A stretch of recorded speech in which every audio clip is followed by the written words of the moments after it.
Good evening, night owls, and welcome to Whisper Crowley, the place where stories linger long after the lights go out.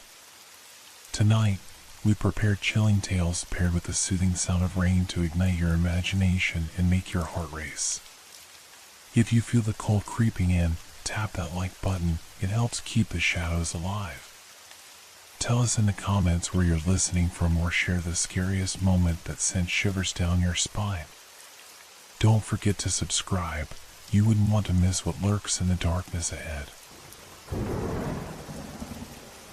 The ancient forest. The air felt heavier the moment I stepped into the dense Oregon forest.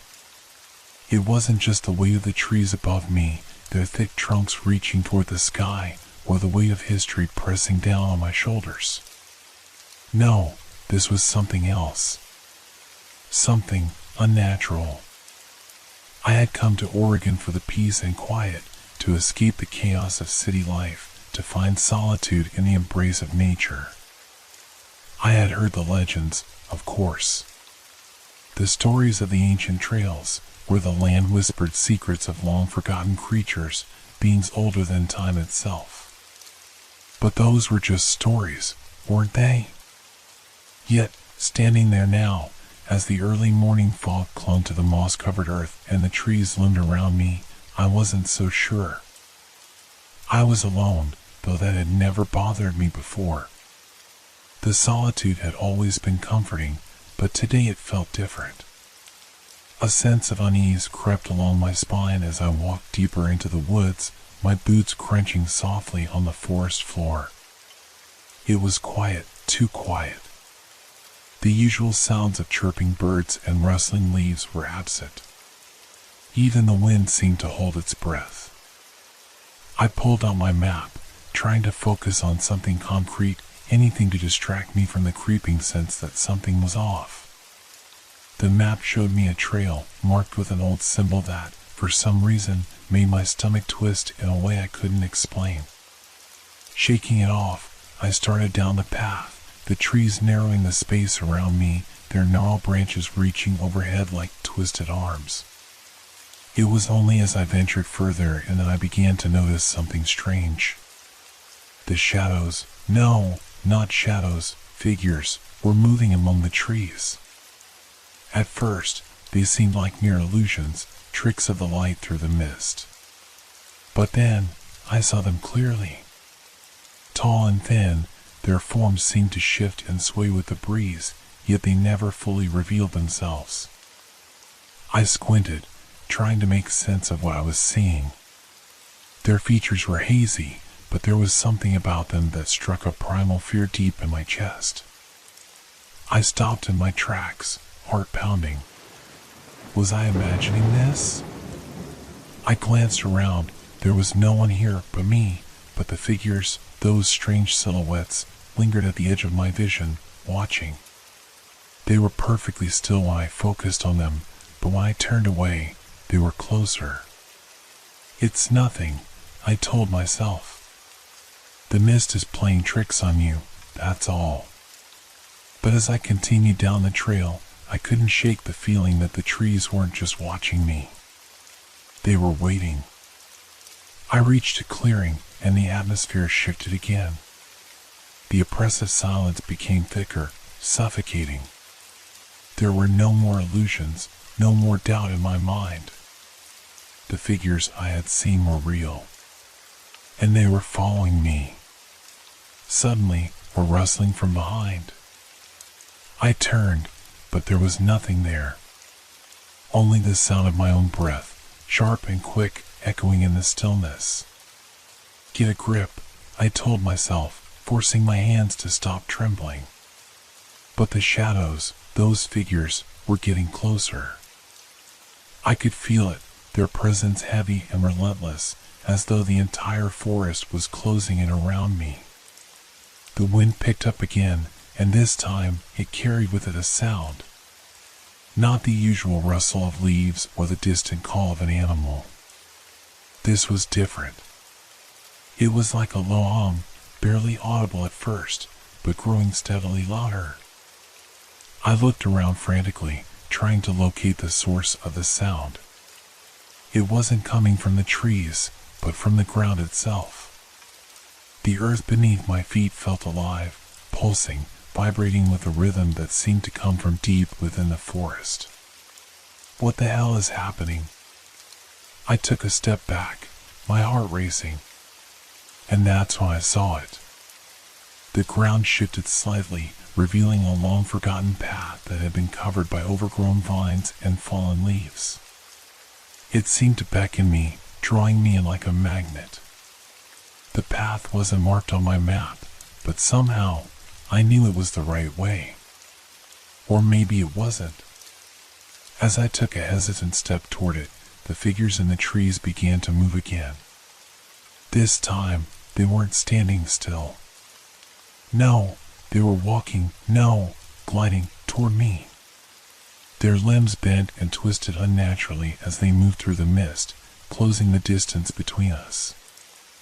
I could see their shapes now more clearly, elongated, made of bark and twisted roots, with faces carved into their forms. Faces that looked ancient. A sharp, guttural sound broke the silence, and I froze. The wind howled now, carrying with it a faint whisper that seemed to call my name. Run. I didn't need to hear it again. Panic surged through me, and without thinking, I turned and sprinted down the newly revealed path, my breath ragged and wild. Behind me, the figures were chasing me, following me. But they didn't run. They moved with an unnatural slowness, like they had all the time in the world. They weren't in any hurry. I glanced over my shoulder, barely able to make out their shapes through the fog. The air felt colder now, and the shadows seemed darker, deeper, pulling me into their depths. Where are they? What do they want? The path seemed to stretch endlessly before me, but no matter how far I ran, I couldn't escape them. Suddenly, the ground beneath me gave way. My foot slipped, and I fell, tumbling down into the darkness below. The last thing I heard was the whisper of the wind and the unmistakable sound of footsteps closing in. You shouldn't have come here. And then, silence. I woke to darkness. For a moment, I thought I was still dreaming, trapped in some nightmare where I was being chased by creatures from another world. But the cold, damp air against my skin quickly brought me back to reality. I tried to move, but my limbs felt heavy, my head spinning. The fall had rattled me more than I had realized. As I groaned and tried to push myself up, the ground beneath me felt uneven, rough. I could barely make out anything in the thick, suffocating blackness, but there was a faint stench, something decayed and rotten, like the earth had been left untouched for centuries. My pulse raced, and I instinctively crawled forward, hands brushing the cold, jagged stone around me. Where am I? I froze, listening. The silence was oppressive, deeper than anything I had ever experienced. It wasn't the usual forest quiet, no birds, no insects, no breeze rustling the trees. It was as if the entire world had stopped breathing. Did I fall into some kind of cave? I wanted to believe that this was just a natural hole, a simple accident, but deep down, I knew better. That feeling, the sense that I had crossed some invisible line, was still with me. The figures, those ancient beings, hadn't been a figment of my imagination. I had seen them, felt their presence. And now, I was here. I forced myself to stand, gripping the cold stone around me for support. My mind raced, trying to piece things together. I had to escape. I had to find a way out before they found me. But how? I took a tentative step forward, feeling the ground shift beneath my feet. The air grew heavier with each movement, thick and stagnant, pressing against my chest. I could taste the dampness in the air, like something had been rotting underground for decades. The earth seemed to pulse with a life of its own, as though it was breathing. Suddenly, I heard it. A soft whisper, just on the edge of hearing, like a breeze through the leaves. Only there were no leaves here. The whisper grew louder, clearer, and I realized it wasn't the wind. Voices. They were speaking to each other, the words incomprehensible but undeniably present, echoing through the darkness. My heart hammered in my chest as I strained to hear. Where were they? The figures from the forest? Or something else entirely? I began to walk again, this time with more urgency, trying to push the fear out of my mind. The tunnel, or whatever it was, seemed endless, stretching on for what felt like miles. My eyes started to adjust, the faintest outline of the walls becoming visible. The stone walls were slick with moisture, their surfaces jagged and uneven. Then, I saw it. A flicker of light ahead, so dim that I almost missed it. At first, I thought my eyes were playing tricks on me, but no, there it was again. A small, pulsing light, as if a distant torch had been lit somewhere in the dark. My breath hitched, and I began to move toward it, compelled by something I couldn't explain. The whispers grew louder as I neared, until I could almost make out the words. Found him, so close. I shuddered, but I couldn't stop. I had to see what it was, had to find out what was waiting in the depths of this forgotten place. The tunnel finally opened into a cavern, and the sight that greeted me was like something out of a nightmare. The walls of the cavern were covered in strange carvings, symbols, ancient runes, and images of creatures that seemed to move even though they were etched in stone. Their eyes, hollow and lifeless, stared back at me with an intensity that made my skin crawl. The light I had seen was coming from a series of glowing stones embedded in the floor, casting an eerie blue glow across the chamber. In the center of the cavern stood a massive tree, its bark dark and twisted, as if it had been carved from the very stone itself. Its roots stretched out across the floor, weaving through the stone and vanishing into the walls. It was unlike anything I had ever seen, both ancient and alive, as if it was both part of the earth and something beyond it. I could hear the whispers more clearly now, voices, deep and echoing, reverberating off the walls. He's here, the one who disturbed us. I took a step back, panic rising in my chest. This wasn't right. This wasn't natural. And then I saw them. Figures, like the ones I had seen in the forest, emerging from the shadows of the cavern. Their forms were even more grotesque up close, their faces distorted, carved from the very wood of the trees that surrounded the cavern. Their eyes, hollow, endless voids, fixed on me with an unnerving calmness, as though they had been waiting for this moment for an eternity. I couldn't move. My body refused to obey as they began to step closer, their wooden limbs creaking with each movement. The air around me felt charged, alive, and oppressive.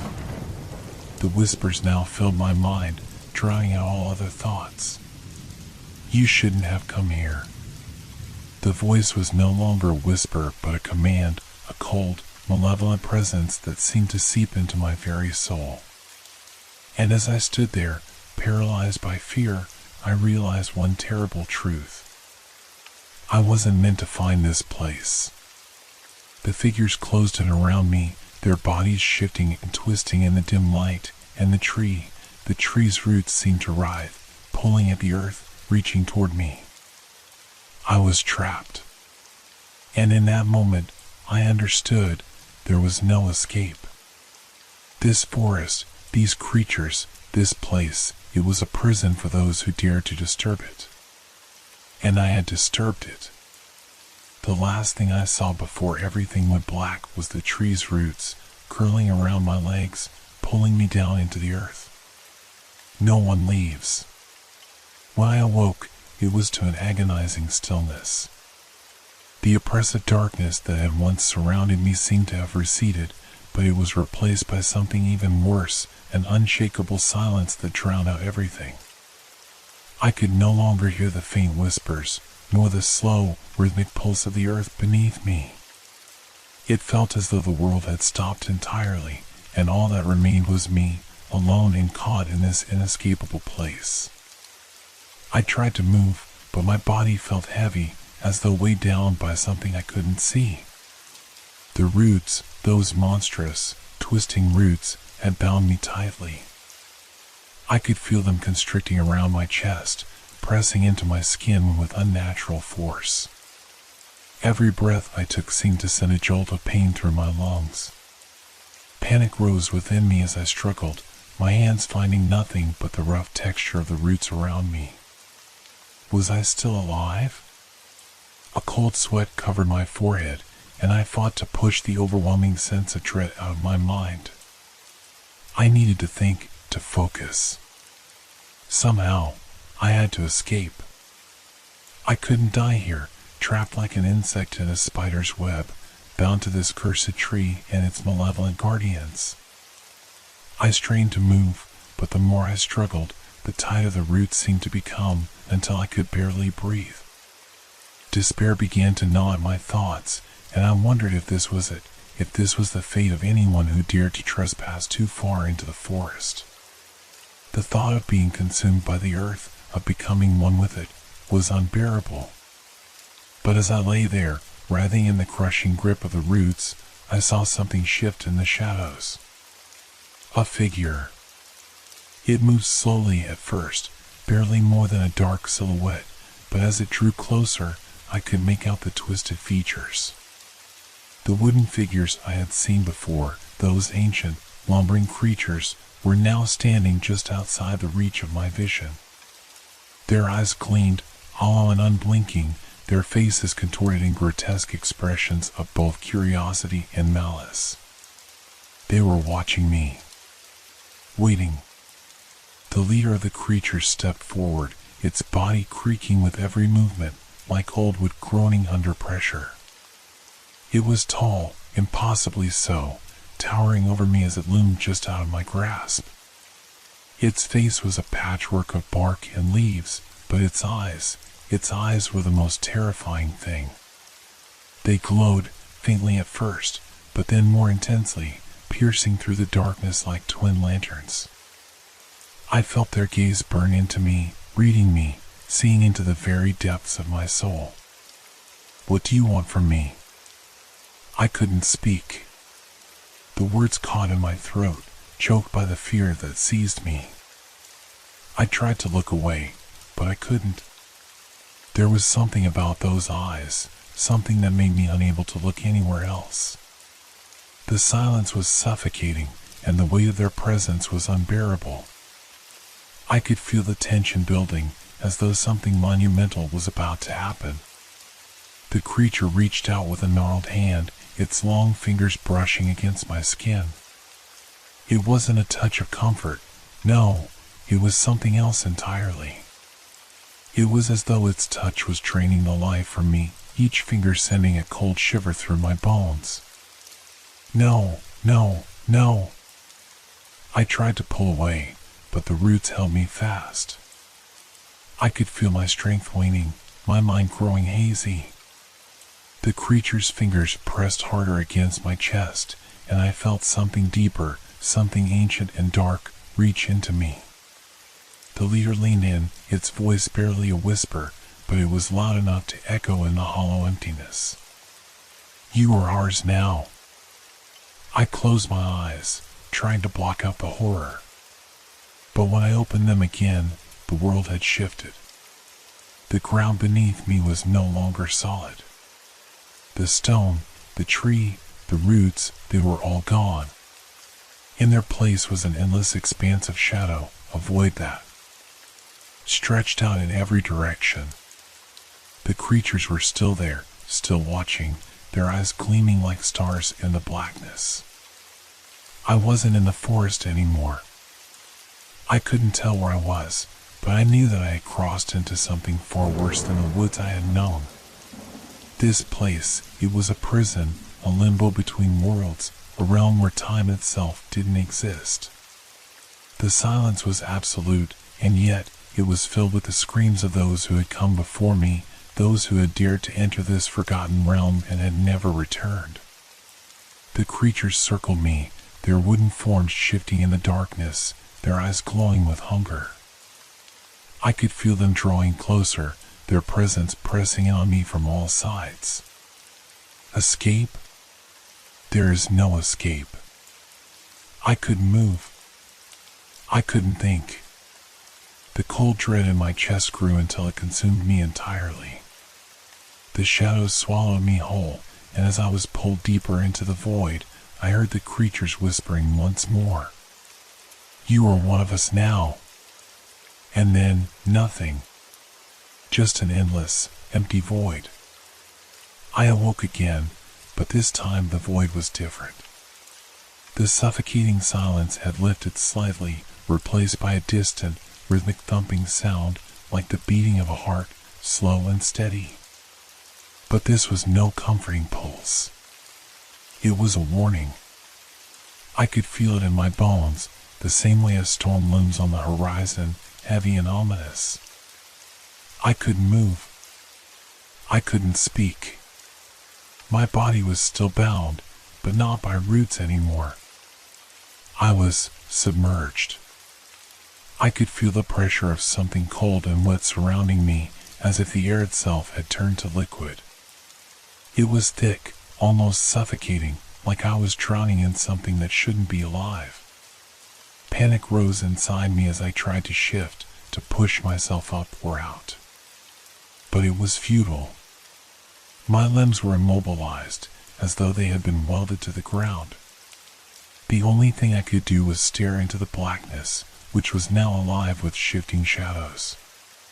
Faces, or what I thought were faces, seemed to flicker at the edges of my vision. Their features were distorted, their eyes wild and full of hunger. Was I dreaming? This couldn't be real. It couldn't be. But the thumping continued, and with each beat, the darkness seemed to pulse. It grew thicker, like it was closing in on me. My breath became shallow, quick, but the cold liquid pressing around me felt like it was freezing me from the inside out. My thoughts were slowing, my mind bogged down by the crushing weight of whatever this place was.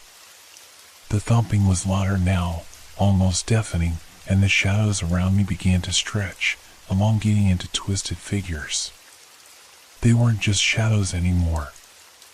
These things were real. I could feel their presence, something unnatural, something primal, slinking just beyond my reach. Get away from me. I wanted to scream, but the words didn't come. There was only silence, except for the pulse. The heartbeat of the dark, the pulse of something far older than anything I could comprehend.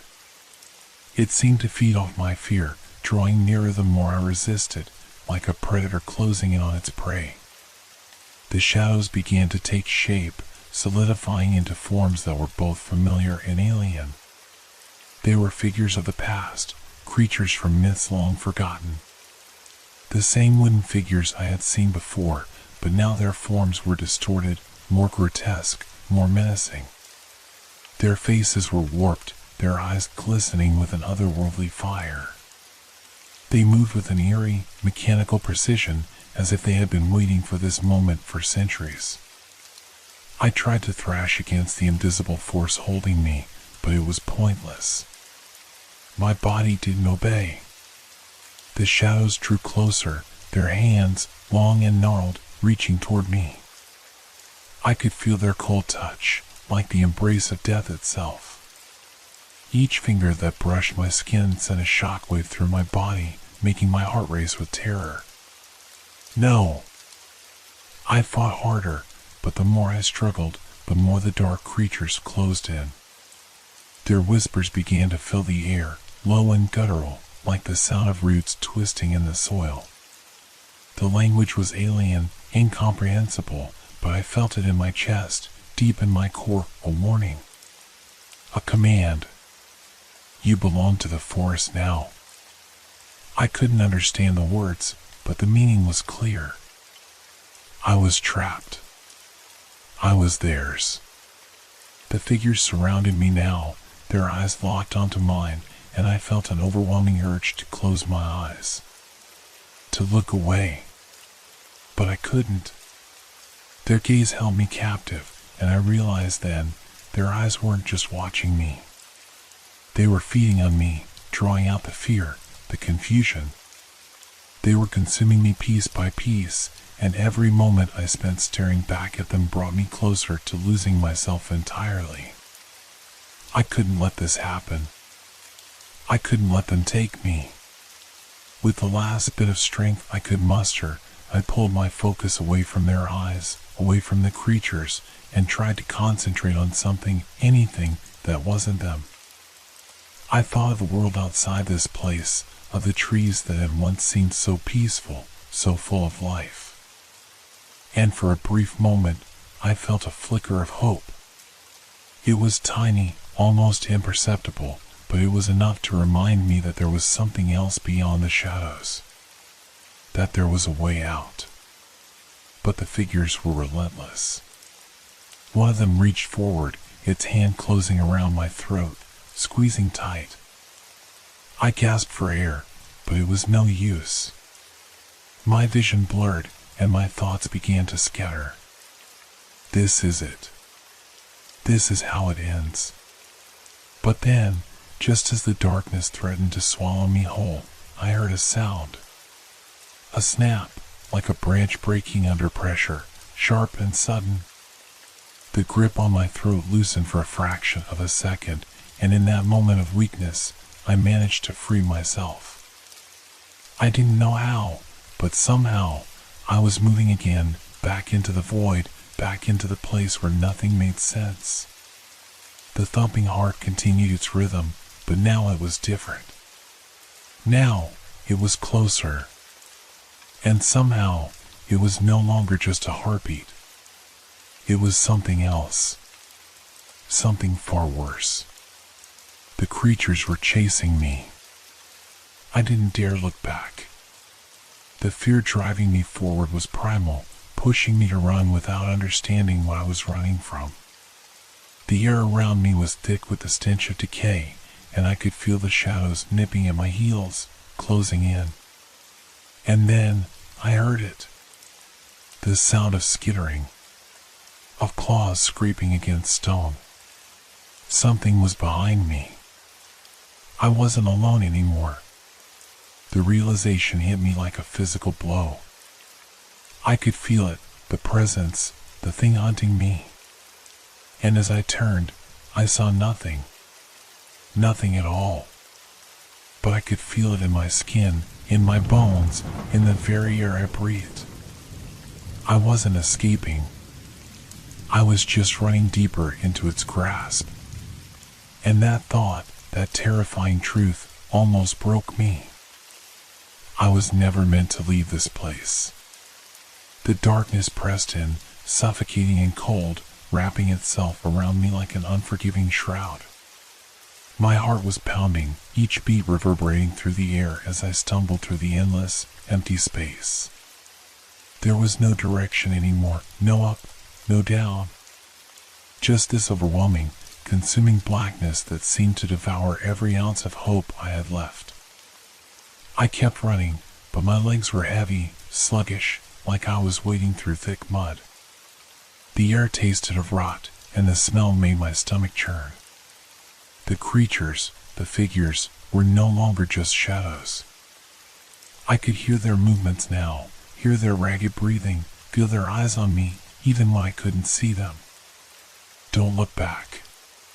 Just keep going. I tried to push the thought out of my head, but the fear gripped me tighter, a gnawing dread that twisted my insides. I couldn't outrun this thing. I knew that now. It was inevitable. Whatever it was already inside me, watching, waiting. But I couldn't stop. Not yet. The ground beneath me changed, becoming soft and spongy, like wet earth. My foot slipped, and I fell forward, my hands sinking into the mud.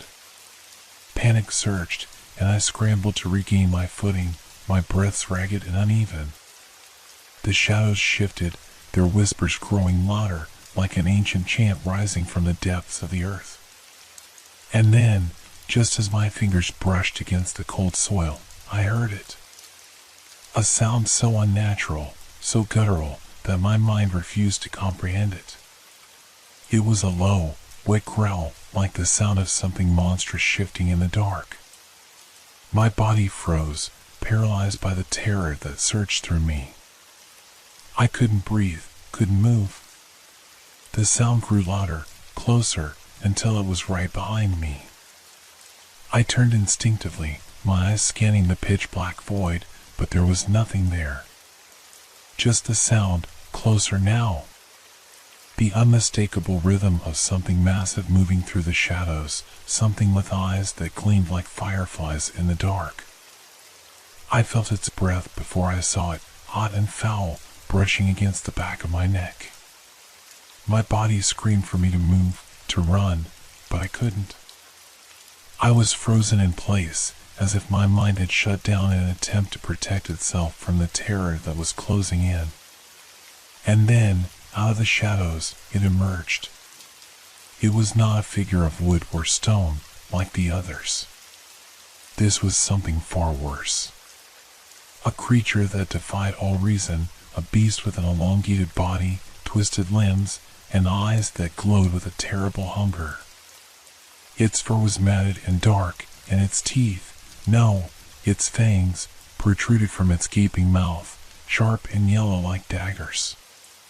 It was massive, easily the size of a bear, but it moved with a fluidity that betrayed its monstrous size. Its limbs clicked against the ground with each step, its claws scraping against the earth, sending a shiver of dread through me. It was hunting me. No. No. My body finally reacted, moving before my brain could process it. I pushed myself to my feet and ran, faster than I ever thought I could. The creature followed, its growl growing louder. With each step, echoing through the darkness like a death sentence. I could feel its presence behind me, feel the air shifting as it drew closer. The tunnel, if that's what it was, seemed to stretch on forever. I couldn't escape. There was no end, no exit, just this endless, suffocating blackness, closing in around me like the jaws of a beast. The growling echoed, reverberating off the walls, filling my mind with pure panic. I have to get out. I have to survive. I stumbled forward, my legs burning with the effort, but there was no escape. The thing was gaining on me, its claws scraping louder now, the breath hot and wet on my skin. And then, I felt it, its hand, or what I could only describe as a claw, wrap around my ankle. The world spun. I was dragged back, crashing against the ground with a sickening thud. Pain exploded through my body, and I screamed, but it was a futile attempt. The thing's claws dug deeper, its grip tightening like a vice around my leg. I kicked, I clawed, I fought with everything I had left, but the creature was too strong, its grip unyielding. And then, it leaned down, its face, if you could call it that, coming into view. The twisted, grotesque features of the thing filled my vision, and for a moment, I thought I might lose myself entirely in its hollow eyes, its monstrous, gaping mouth. And then, with one final surge of terror-fueled adrenaline, I managed to free myself. I didn't know how, but I scrambled to my feet, stumbling forward as the creature let out a guttural growl of frustration. I kept running, but the world around me seemed to distort, to bend and twist as though the very fabric of reality was breaking apart. The shadows were everywhere now, closing in on me from all sides, their forms shifting, their whispers filling the air with a cacophony of madness. And still, I ran. I ran because it was the only thing I could do. And then, as I reached the edge of what seemed like the last stretch of tunnel, I saw it. A light. A faint glimmer at the end, like a distant star in the black sky. I didn't hesitate. I ran toward it with everything I had left, my heart pounding in my chest. But just as I reached the light, the ground beneath me gave way. The tunnel collapsed. I fell into darkness once again. And that was when I knew. It wasn't over. I had never been meant to escape. The forest had claimed me.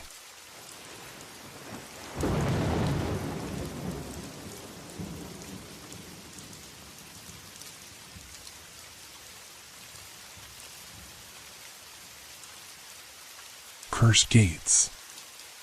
I had always been intrigued by history. The quiet places where the past seems to whisper through the cracks of time. So, when I heard about the old cemetery in Pennsylvania, tucked away on the outskirts of a forgotten town, I couldn't resist. It was an odd place, abandoned for centuries, yet oddly preserved, as if something, or someone, was keeping it alive. The first time I set foot in that cemetery, it was as if I'd crossed into a world that didn't quite belong to this one. The air felt thick with the weight of forgotten memories.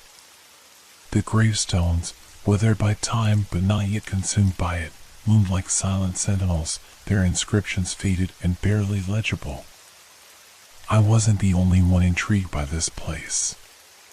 There were rumors, whispers in the town about strange things happening at the cemetery at night. But, as a researcher, I found those rumors to be nothing more than folklore. Still, a part of me couldn't shake the feeling that something here was off. The local historian, Mrs. Beasley, had warned me before I ventured out. She spoke of old magic and unholy doors, but I assumed it was just superstition. I didn't believe in such things. But, deep inside, I felt that unmistakable pull of something unknown, something lurking just beyond the veil of understanding. I set up my equipment under the old oak tree in the center of the graveyard, the place that seemed to draw the most attention. The tree's twisted branches, like gnarled fingers, seemed to stretch toward the sky in a desperate plea for release. As I examined the ground beneath it, I noticed something unusual, an ancient stone archway buried half under the earth, covered in ivy and moss. This wasn't just a forgotten structure. No, this was a gateway, though I couldn't explain why I was certain of that. My heart began to race as I cleared away the debris. The archway was barely visible, yet there was something almost alive about it. The stone felt warm to the touch, despite the cool evening air. I knelt, hands shaking as I brushed away the last layer of dirt, revealing intricate carvings, symbols that I could not recognize, patterns that seemed to shift as my eyes moved over them. A strange humming sound filled the air. I stood up quickly, glancing around. The cemetery was still, the only sound the rustling of leaves in the wind. But there was something else now, a tension that hung heavy in the air, thick as if the very atmosphere had grown aware of my presence. I had been in this cemetery for hours, but something had changed. Then, as I stared at the archway, the humming grew louder, more insistent. My fingers, almost against my will, reached out and traced one of the symbols. As soon as I did, a low rumble vibrated through the ground beneath me. The wind stopped completely, the trees freezing in place as if holding their breath. And then, the archway moved. At first, it was subtle, a slight shift in the stone. But then the whole structure groaned and twisted, as though it were coming to life, its ancient stones grinding against each other with a sound that sent a chill down my spine. The air grew cold, an unnatural cold that seemed to come from deep within the earth. Suddenly, the ground cracked open in front of me, a gaping fissure splitting the earth like a wound. A gust of wind, black and cold, rushed from the gap. The humming sound was now deafening, a voice, but not one that could be heard with the ears. It was in my head, speaking in a language I couldn't understand, urging me forward. I wanted to run, to flee, but my feet were rooted to the ground, as if I were being held by some invisible force. The archway before me pulsed, and for the briefest of moments, I saw it through the crack in the earth. A vision of another world. A world where time and space twisted in on themselves, where landscapes shifted and changed before my eyes, and where monstrous shapes loomed in the distance. I could hear whispers, faint at first, but growing louder, more distinct. The voices were calling to me. No, not calling, they were demanding something from me. I took a step forward. The ground trembled beneath my feet, and the dark wind howled, pushing against me. My breath caught in my throat, and for a moment, I felt an overwhelming wave of fear. What was happening? What had I done? But then, the archway cracked open wider, and I felt something I couldn't explain, an irresistible pull. A force that was both terrifying and familiar. It felt like I had crossed a line, one that couldn't be uncrossed. As I stepped forward, the world around me began to unravel. The cemetery, no, the world itself, began to blur and bend. I had opened something that I couldn't close. I don't know how long I stood there, caught between two worlds, watching as the air around me shimmered and twisted. The cemetery, the familiar tombstones, the oak tree, all of it started to fade away, as if they were dissolving into nothingness. The ground beneath me felt unstable, like the very earth itself was giving way. A voice echoed in my mind, a faint whisper at first, barely audible over the rising hum of the archway. But as the seconds stretched into what felt like an eternity, the whisper became clearer, more insistent. Come closer. It's time.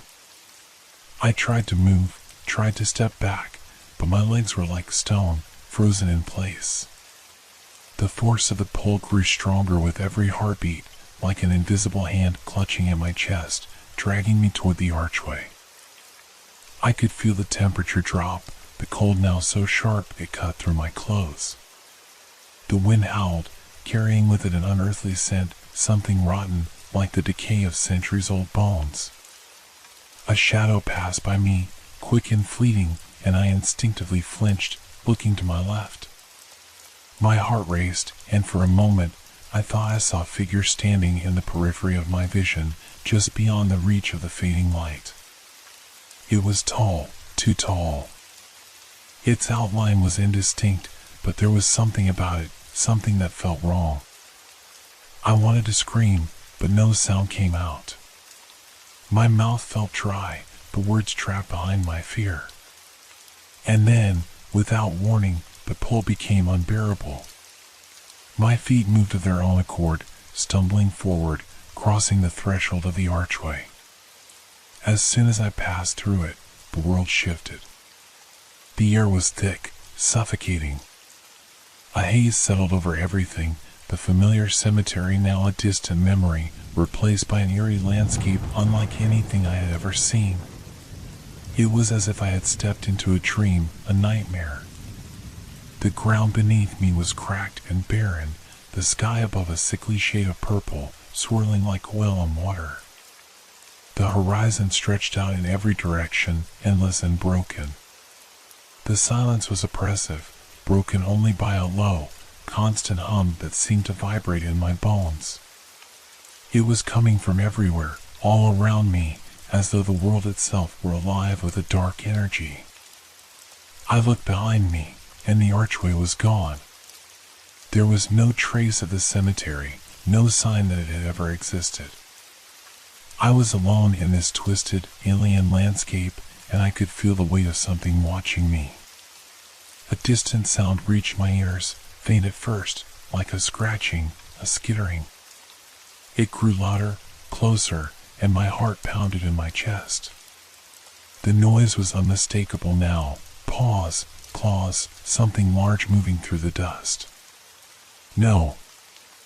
I forced myself to take a step back, my body trembling, but there was nowhere to go.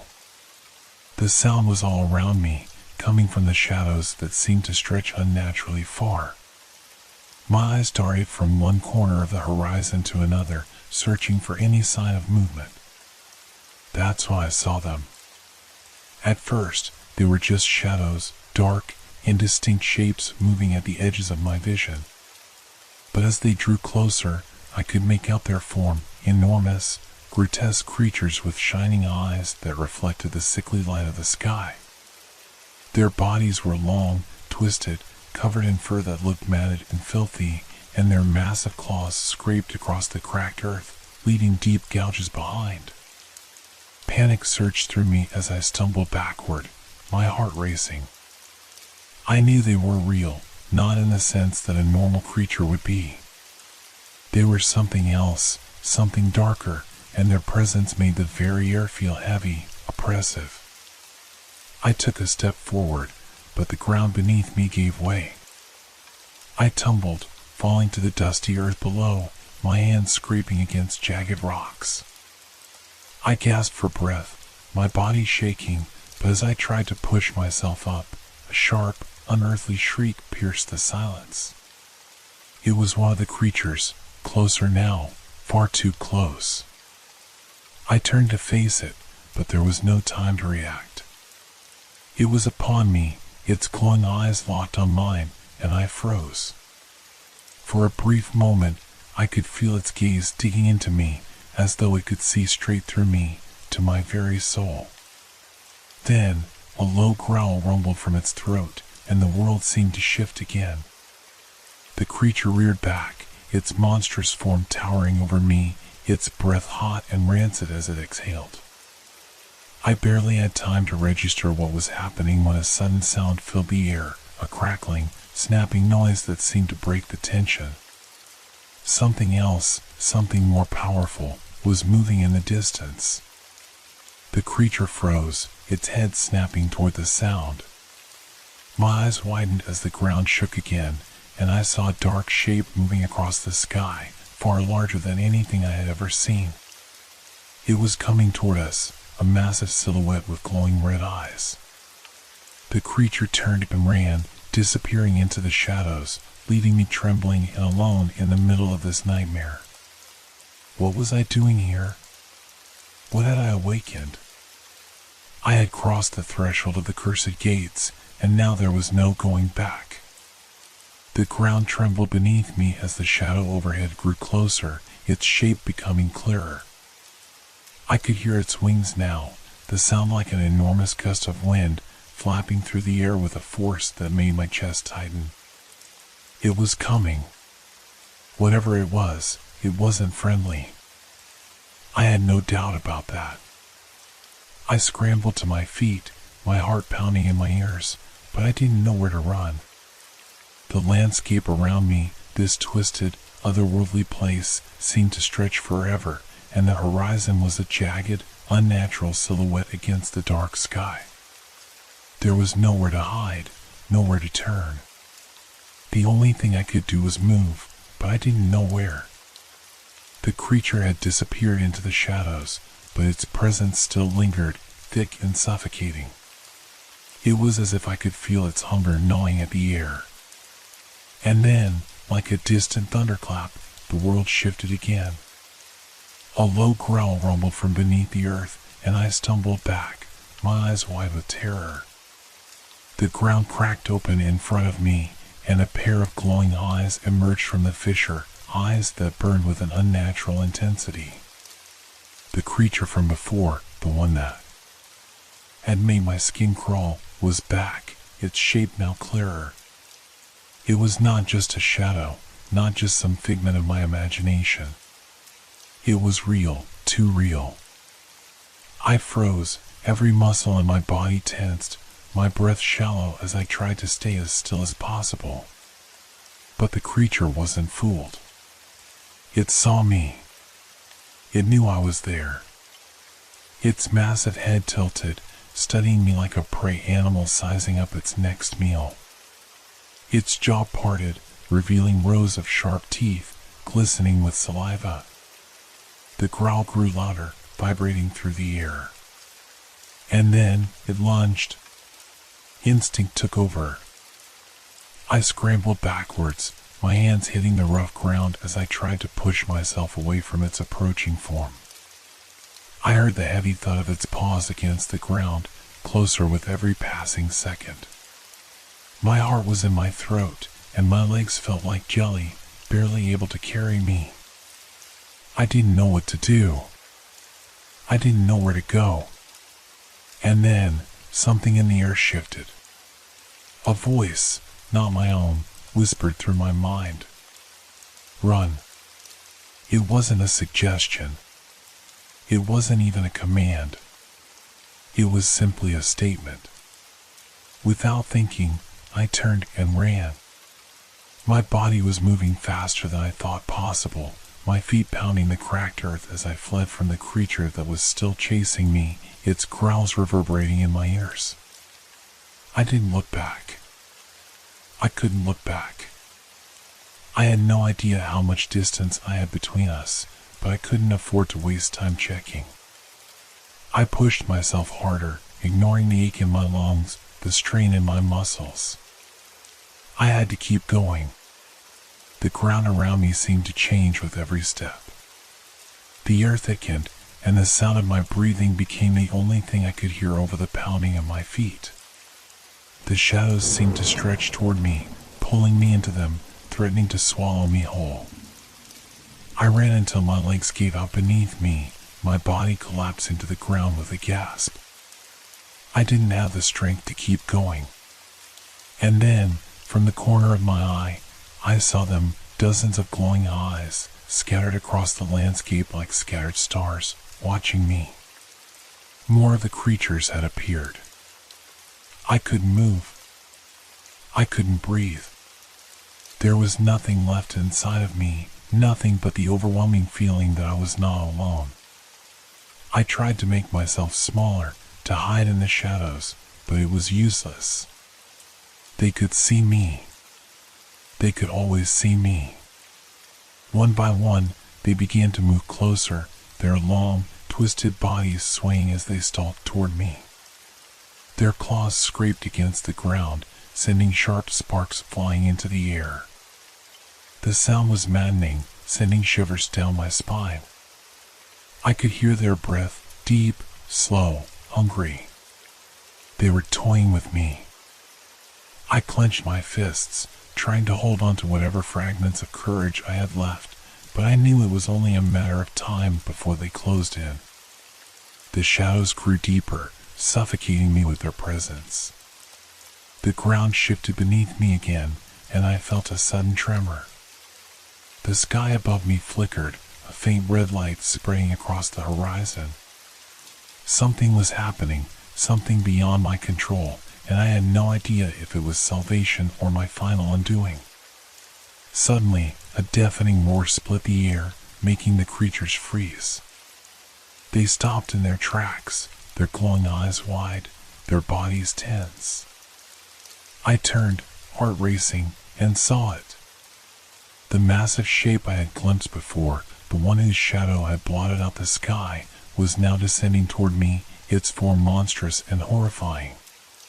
It was larger than anything I had seen, its wings spread wide, casting an enormous shadow over the land. Its eyes burned like embers, and its fangs gleamed as it snarled at the creatures below. The creatures scattered, retreating into the shadows as the giant being landed with a thundering crash. I barely had time to react before it was upon me, its voice booming in my head, resonating with an ancient power that made the air vibrate. "You are not meant to be here." The words echoed, resonating deep within my chest. The world around me blurred, the creatures gone, the ground beneath me shifting again as I was pulled toward the giant. There was no escape.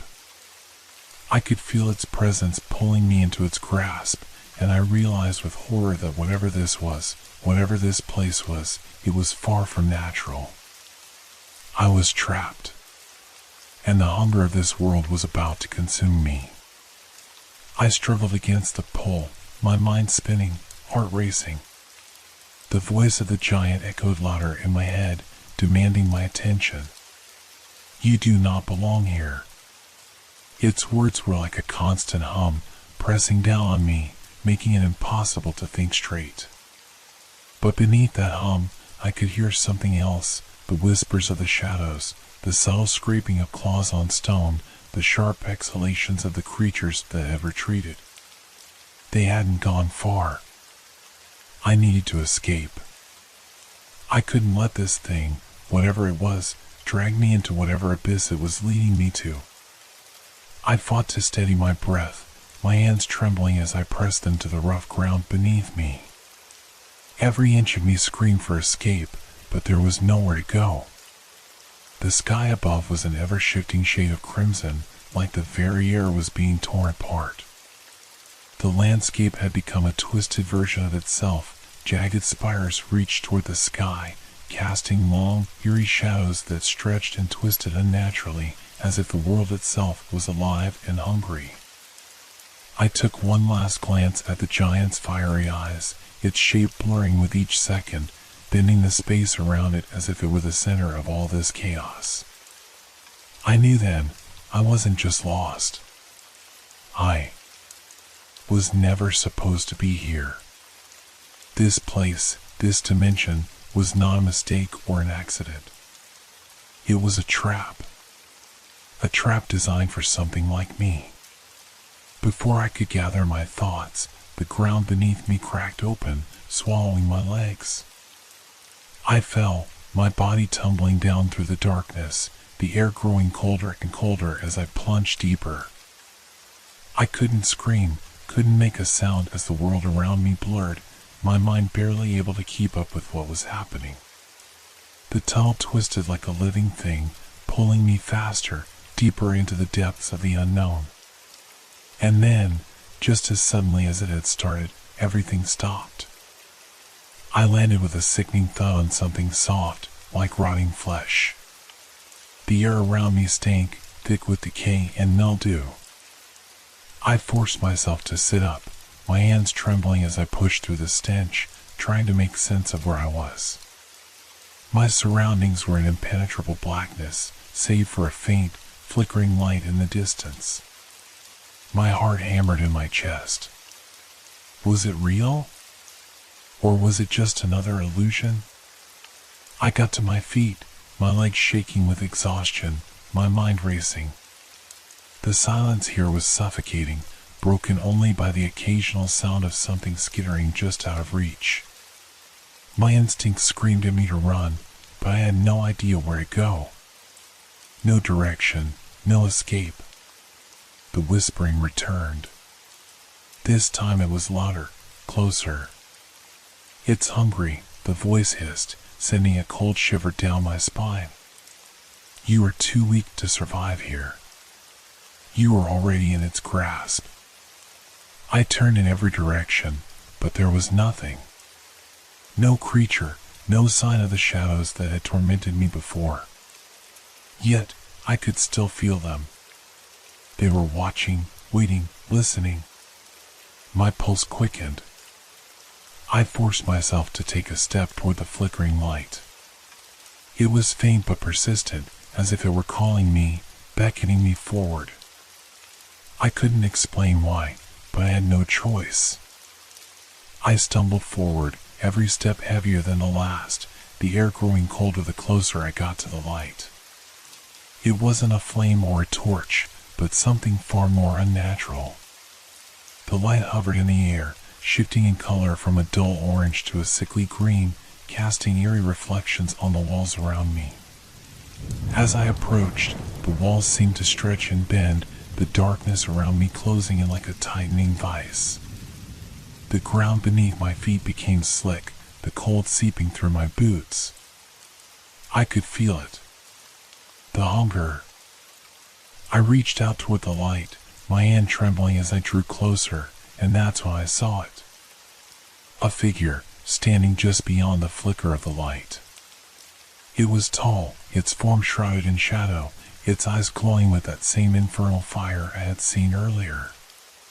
its gaze fixed on me, and in that moment, I felt a cold, paralyzing dread wash over me. This was no mere creature. This was something far older, something that had seen the rise and fall of civilizations. Something that had existed long before humanity had even begun to understand the concept of time. I opened my mouth to scream, but no sound came out. The creature stepped forward, its form shifting as if made of liquid darkness, flowing like smoke, and for a moment it was as if time itself had stopped. It was closer now, its breath hot on my face. I could hear the sound of its movements, a low, guttural growl that seemed to echo deep within me, vibrating in my bones. Then it spoke, its voice like thunder, resonating in the very core of my being. You are not meant to be here. You never were. The world around me twisted again, the very fabric of reality warping as if it were being bent by an unseen force.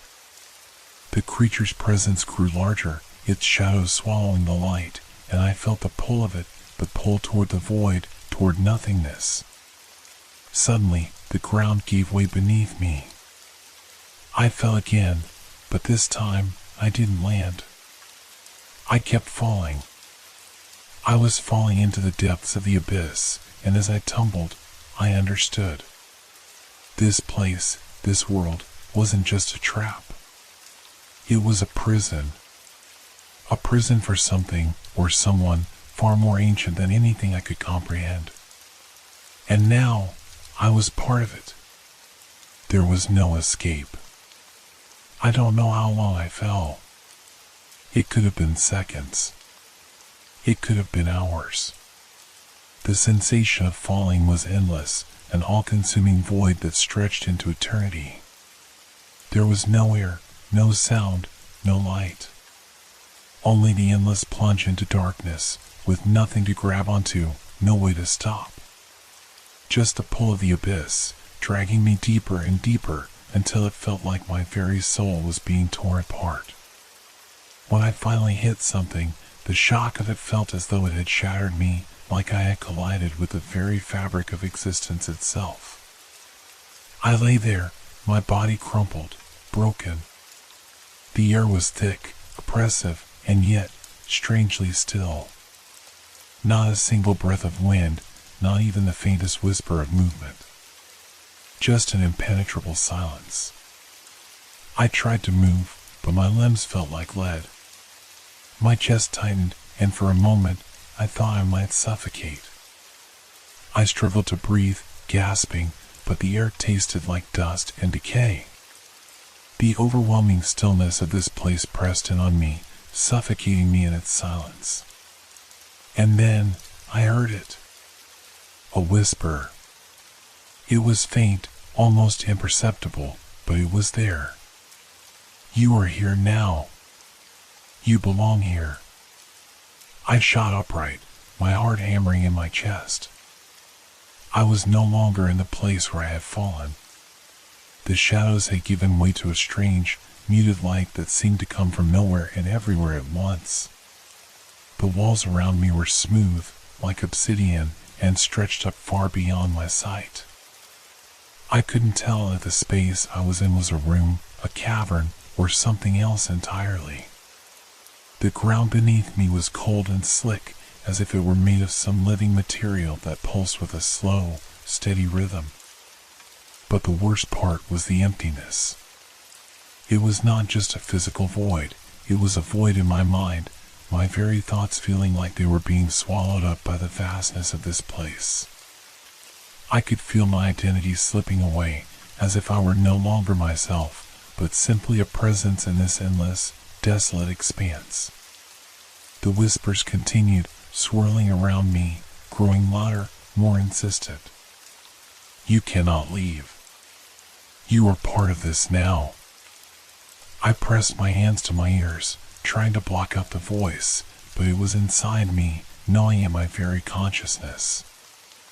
I wanted to scream, to fight, but my voice was lost in the void. There was nothing to fight against.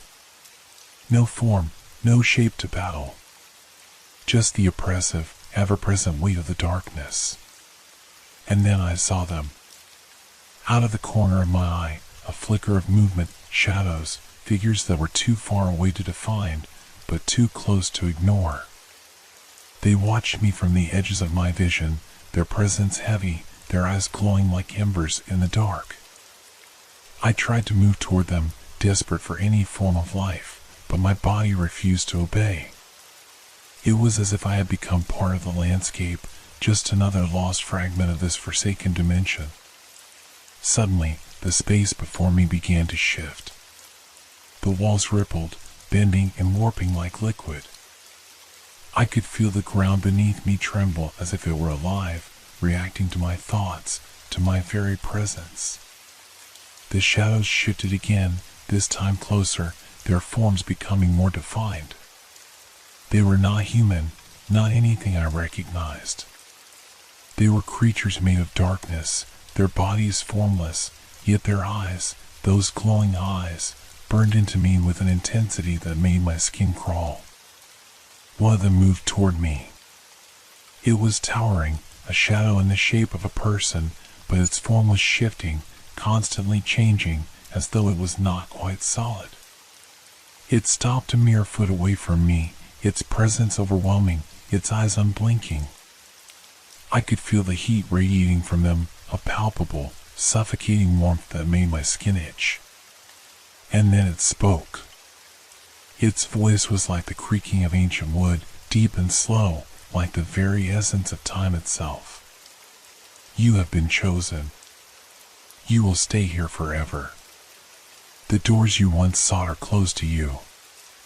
This is your home now. The words cut through me like a blade. I wanted to deny it, to fight, to break free, but my strength was gone.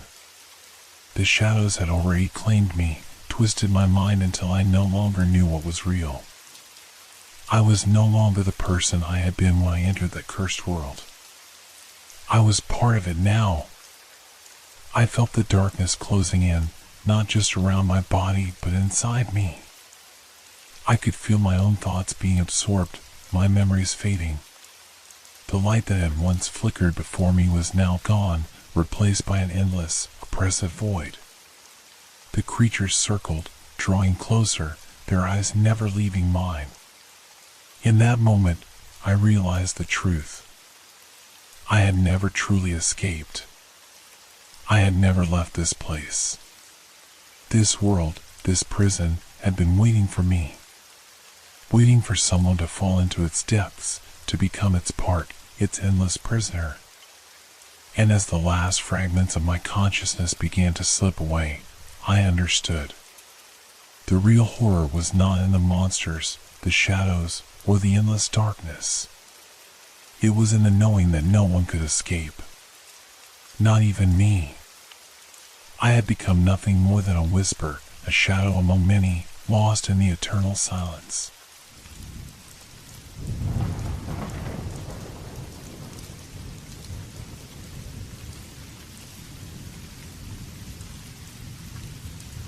The monster in the city park.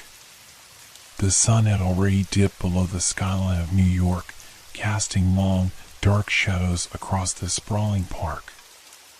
As I walked down the familiar path, the rustling of leaves sounded unusually sharp, almost deliberate. At first, I thought it was just the wind, a simple breeze, stirring the branches of the trees. But then, there was something else. A low, almost imperceptible shuffling, like a creature moving through the underbrush. I paused, trying to make sense of it. There was no one else around. The park was nearly empty, save for a few joggers and couples walking their dogs. Yet, I couldn't shake the feeling that I wasn't alone. My footsteps quickened, and I pulled my jacket tighter around me as a cold chill crept over my skin. The trees seemed to lean in closer, their twisted branches casting eerie silhouettes on the ground. I tried to rationalize it. It was just a park, just another evening. but the sound of something large moving in the distance made my heart skip a beat. I squinted, peering into the thickening shadows, hoping to catch a glimpse of whatever was out there. My breath caught in my throat as the leaves parted and the shadow shifted, too large, too fast. I told myself it was just an animal, a deer or maybe a raccoon. But deep down, I knew something wasn't right. My thoughts were interrupted by a soft, crunching noise, like something heavy pressing through the underbrush. The hairs on the back of my neck stood on end. I couldn't move. The sound grew closer, louder, until it was almost on top of me. I forced myself to look, convinced that my mind was playing tricks on me. But then I saw it. A pair of glowing eyes, reflecting the faint light of the street lamps. They were watching me, unmoving, unblinking. The creature they belonged to was hidden in the shadows, but the eyes were unmistakable, too big, too bright. They gleamed with a malicious hunger. My legs froze, my heart pounding in my chest. I wanted to run, but my body refused to obey. The eyes blinked once, then slowly disappeared into the darkness. I stood there, paralyzed with fear, trying to convince myself it was just my imagination. But deep down, I knew something had been watching me. Something was out there in the park, waiting. And I was not the only one who had noticed. I could feel it in the pit of my stomach, the same unease that had settled over me the moment I entered the park. Something was wrong. The world felt different, as if the shadows were closing in, creeping toward me with each step. Every sound, every rustle, sent a jolt of fear through my body. I quickened my pace, but the strange feeling didn't fade. It only grew stronger. The darkness seemed to shift and stretch, swallowing the path ahead. I glanced over my shoulder, half expecting to see the glowing eyes again. But there was nothing, just the empty path behind me. It was ridiculous, I told myself. I had to be imagining things. After all, what could be lurking in a city park? It wasn't like we were in some remote wilderness. This was New York, for heaven's sake. People jog here every day, families have picnics, kids play in the fields. But the sound of something heavy moving in the underbrush broke through my thoughts again, too real to ignore. I turned around sharply, my breath coming faster now. The sound was closer, and this time it wasn't just a rustle. It was a steady, deliberate shuffle, as if something was deliberately moving closer to me. My heart raced as I stood frozen, waiting for whatever it was to reveal itself. Suddenly, there was a loud crack, a snap of a branch breaking in two. I whirled around, eyes wide with terror, expecting to see some monstrous shape emerge from the darkness. But again, there was nothing. The path was empty, the trees silent. Was it just my imagination? Or was something truly lurking in the shadows? I couldn't shake the feeling that something was watching me, waiting for the right moment to strike. With every step I took, the weight of the silence grew heavier. It was as if the entire park had fallen into a deep, unnatural quiet. The usual hum of the city in the distance seemed to fade, replaced by a tense stillness that made my skin crawl. I picked up my pace again, but the sound followed, like a heavy breath in the darkness, just behind me. A sound that shouldn't be there. I turned a corner, hoping to lose whatever it was. But as I passed a row of trees, I caught a glimpse of movement in the corner of my eye. A figure, barely visible in the dim light, hunched low to the ground. Its eyes, those same eerie, glowing eyes, glinted from the darkness, watching me with an intensity that made my blood run cold. I froze, my legs trembling beneath me. What was it? What was it doing here? My mind raced, scrambling for an explanation. But there was nothing that made sense. Just the eyes. And then the sound, closer now. Too close. A sharp, scraping noise, like claws dragging against concrete. I stumbled backward, my pulse hammering in my chest. The thing was getting closer, its heavy breathing now audible in the stillness. There was no way I could outrun it. I had to get out. But the park seemed endless, the path stretching on and on with no end in sight. Every direction I turned, every corner I rounded, the air felt colder, the darkness thicker. And with every step, I could hear it, the sound of something following me, waiting for the right moment to strike. I knew it was only a matter of time before I was no longer alone. I glanced back over my shoulder once more, half expecting to see the creature charging toward me. But again, there was nothing. Just the empty path. Just the eerie stillness of the park. The hairs on the back of my neck prickled, the unsettling sensation of being watched never fading. I pushed myself forward, my legs heavy, my breath shallow. There was no way I could stop now. No way I could stand still. I needed to get out. I needed to. And then I heard it. The unmistakable sound of a low growl. I froze. The growl came from somewhere deep within the darkness, so low and guttural that it made the hairs on my arms stand on end.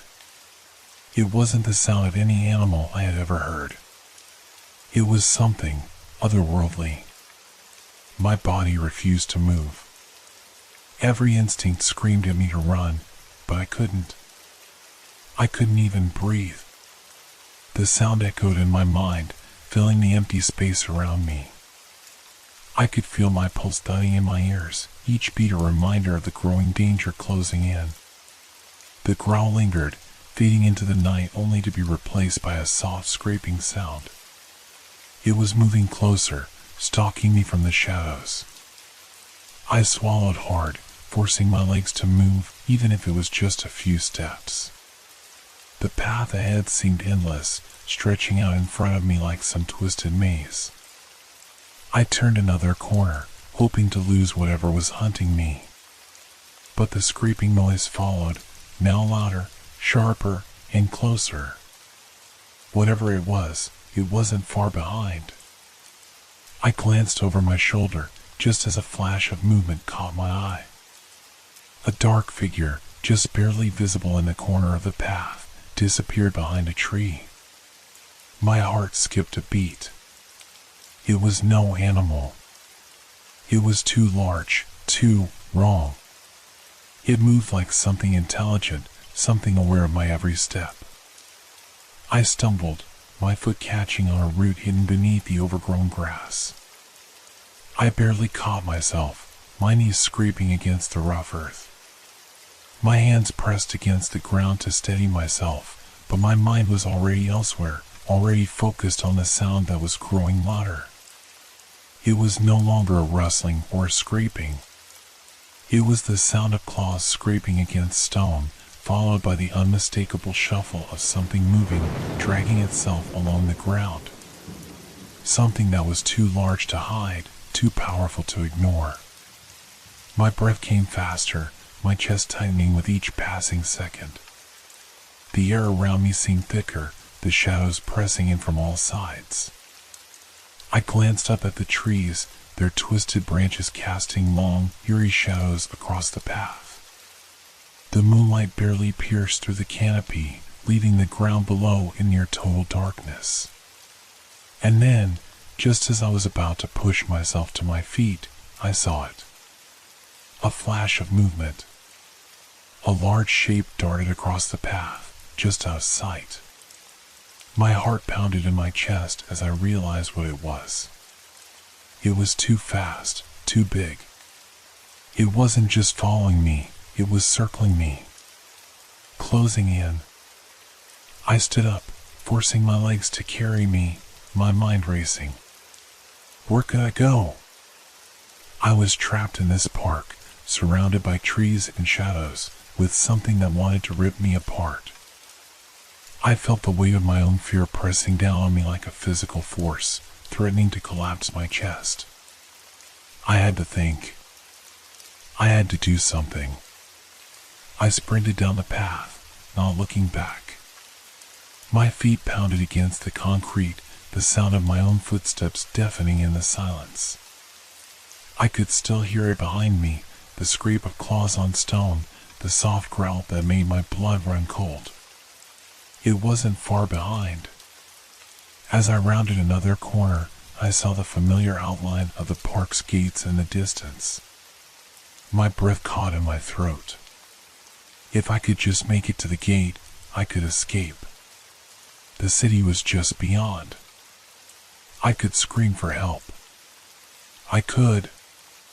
Suddenly, I stopped dead in my tracks. Ahead of me, near the gate, I saw two glowing eyes, blinking slowly in the darkness. Then, they blinked again, larger this time, brighter. I couldn't move. I couldn't breathe. I was cornered. The thing was blocking the way out. The growl rose again, louder this time, a deep, resonant sound that vibrated through the ground beneath my feet. My legs trembled. My mind screamed for me to run, but my body was frozen in place. The thing wasn't just following me. It was toying with me. It was circling, waiting for me to make a mistake. I couldn't look away from those eyes. They glowed with an unnatural light, flickering in and out of the shadows like a pair of distant stars. I wanted to scream, but my throat was tight. The air had grown so cold, so still. Everything around me felt wrong. I took a step back, trying to retreat into the shadows of the trees, but the thing stepped forward, and that's when I saw it. It wasn't just a pair of glowing eyes. As it moved into the light, I could make out its shape. It was massive, its body twisted, almost grotesque, with patches of fur and scales, its long claws dragging across the ground, leaving deep gouges in the earth. It was a creature from some nightmare, something I couldn't begin to comprehend. I stumbled back again, tripping over a branch. My breath caught in my throat, panic taking hold of me. The thing took another step forward, its eyes never leaving mine. My heart pounded in my chest, my hands trembling. I didn't know what it was, but I knew one thing: I was running out of time.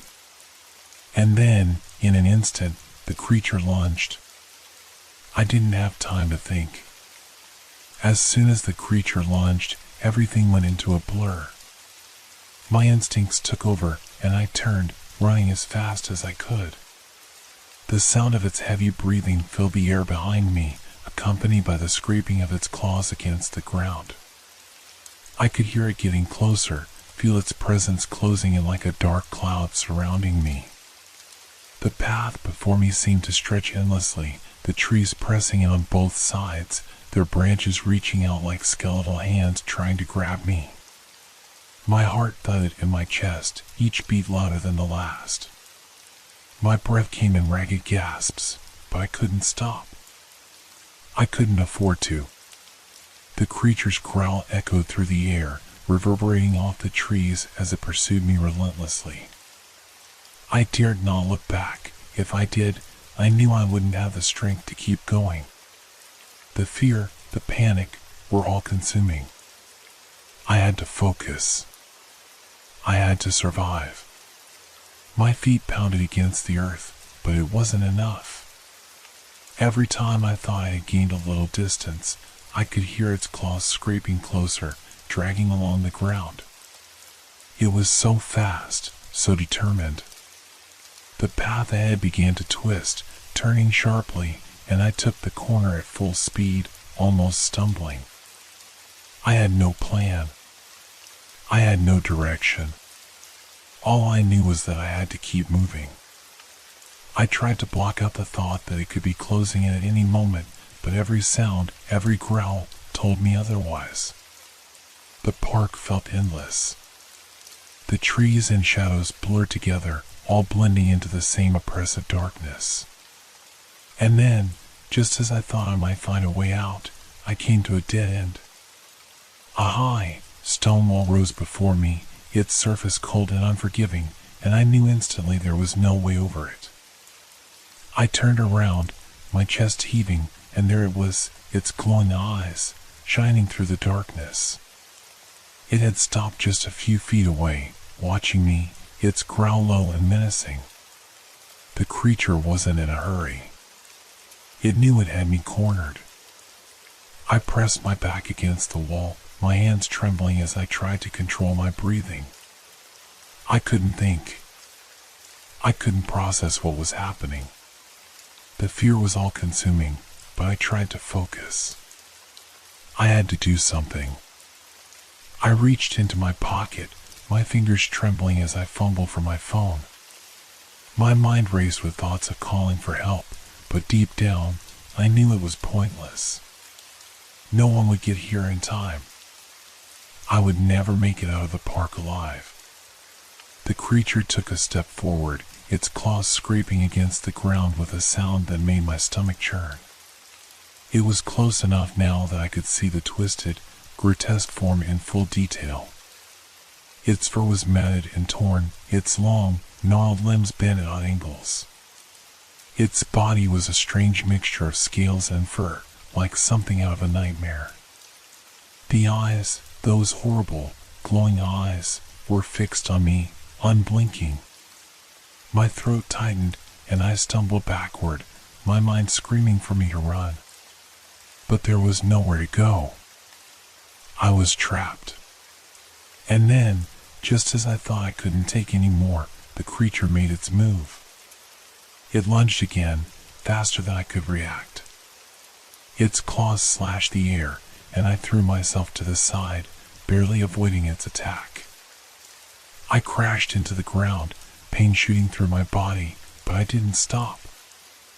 I scrambled to my feet, heart racing, and forced myself to run again. I didn't know how long I ran. My legs were sore, my body exhausted, but I couldn't stop. The creature was still behind me, its growl growing louder with each passing moment. I had to find a way out. I had to survive. Suddenly, I saw a light in the distance. A street lamp, its soft, warm glow cutting through the darkness of the park. It was faint, but it was enough. My mind fixated on it like a lifeline. I ran toward the light, ignoring the sharp pain in my legs, the burning in my lungs. The creature was still behind me, but I could hear the sound of its movements slowing. Maybe it was tiring. Maybe it wasn't as fast as it seemed. But I couldn't risk slowing down. I had to keep running. The light grew closer, and just as I thought I was almost there, I heard the growl again, this time much closer, too close. I dared a quick glance over my shoulder and saw the creature, just a few feet away. Its eyes glowed brighter than ever, its mouth opening wide, revealing rows of sharp teeth. I screamed, pushing myself harder, faster. I was almost there. Almost at the edge of the park, almost free. And then, just as I reached the edge of the park, just as the street lamp bathed me in its light, the ground beneath me gave way. The earth crumbled, and I fell. The world around me tilted. My body lurched forward, and before I could brace myself, I plunged into darkness. The earth beneath my feet gave way like sand, crumbling, pulling me into an abyss I couldn't see. I fell, the ground rushing up toward me too fast, too sudden. My stomach churned as I tried to grasp at anything to stop my fall, but there was nothing. Only darkness and the sound of my heartbeat pounding in my ears. I hit the ground hard. Pain shot through my body, sharp and unbearable, as my breath was knocked out of me. I lay there for a moment, dazed, gasping for air. The cold ground pressed against my cheek, but I didn't dare open my eyes. I knew if I did, I might see something I couldn't escape. I tried to move, but the pain in my ribs and legs made it impossible to get up.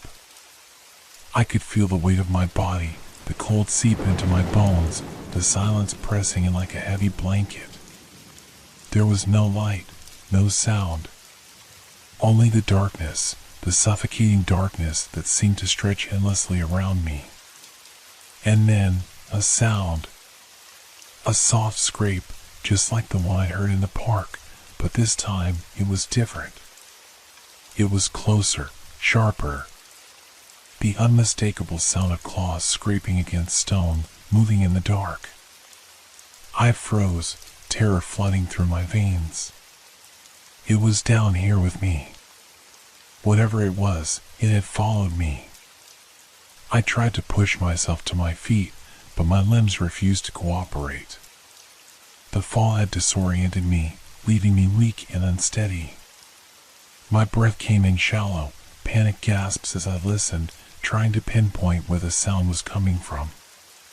The scrape grew louder, the sound of something moving, dragging itself across the cold, damp earth. It wasn't just claws now. I could hear something else, heavy breathing, deep and labored, like it was struggling, yet still coming closer. I couldn't stay here. I couldn't stay on the ground, waiting for it to find me. My heart raced in my chest as I forced myself to sit up, ignoring the pain that shot through me with every movement. The darkness seemed to close in around me, but I had no choice. I had to move. I reached around, my hands feeling for something, anything that could help me. My fingers brushed against something rough, stone. A wall or a structure of some kind. I didn't know where I was, but the cold stone felt solid, and I clung to it, using it to pull myself up. My knees buckled beneath me, but I pushed forward, one shaky step at a time. Then, I heard it. The unmistakable sound of something breathing close by. It was close. Too close. I didn't dare turn around, but I knew it was just behind me, moving through the darkness like a predator, its presence so thick it made the air feel heavy. I had to move faster.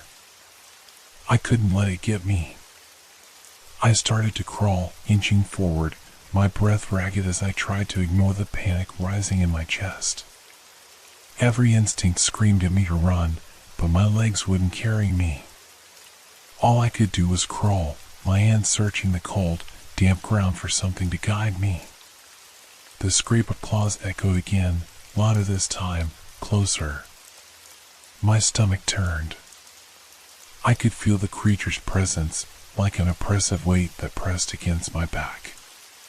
It wasn't far now. I turned a corner, desperate, heart pounding, but the tunnel stretched on. It felt endless. I was lost. And worse, the creature was still following me, its footsteps, claws, maybe closer than ever. I couldn't outrun it. Not in this state. Not with my body betraying me like this. Then, I heard something different, a sound that made my blood run cold. A whisper. It wasn't the creature. It was a voice, soft, almost inaudible, but unmistakable. Help. The voice sent a jolt of terror through me. My mind spun, trying to understand what I was hearing. I wasn't alone down here. But if it wasn't the creature, who could it be? Another victim? Another poor soul trapped in this nightmare? The whisper came again, closer now. Help me. My heart skipped a beat. I couldn't tell where the voice was coming from. Was it ahead of me, or was it behind? Was it real, or was it just another hallucination, another trick of the darkness? But then the scrape of claws came again, louder than before. I didn't have time to think. I didn't have time to figure it out. I turned and started to run, no plan, no strategy, just the overwhelming need to escape. My legs felt like lead, but I forced myself to keep moving, the sound of my own frantic breathing mingling with the growl that now echoed through the tunnel. I couldn't hear the voice anymore, only the creature's growl, but the fear still gripped me, twisting my insides. I ran harder, faster, the dark walls closing in on me. The tunnel seemed endless. Then, ahead, I saw something, light. It was faint, almost imperceptible at first, but it was there. A glimmer in the distance, a faint glow at the end of the tunnel. Hope surged through me. I was going to make it. I could make it. But as I sprinted toward it, the creature's growl grew louder, its breath hot on the back of my neck. I was almost there.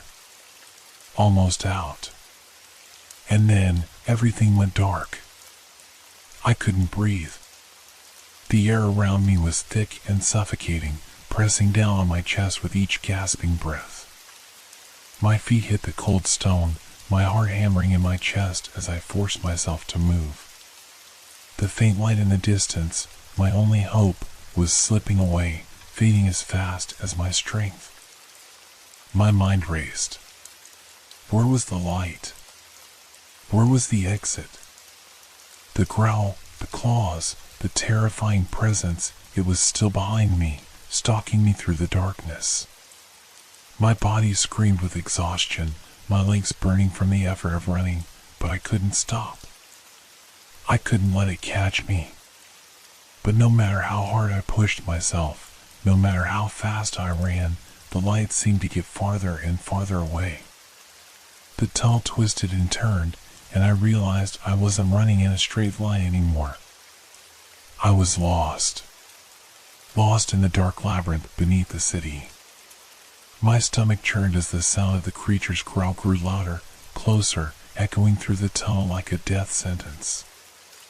I tried to turn another corner, but my foot slipped on the slick stone. I hit the ground hard, pain shooting up my arm as I scrambled to get up.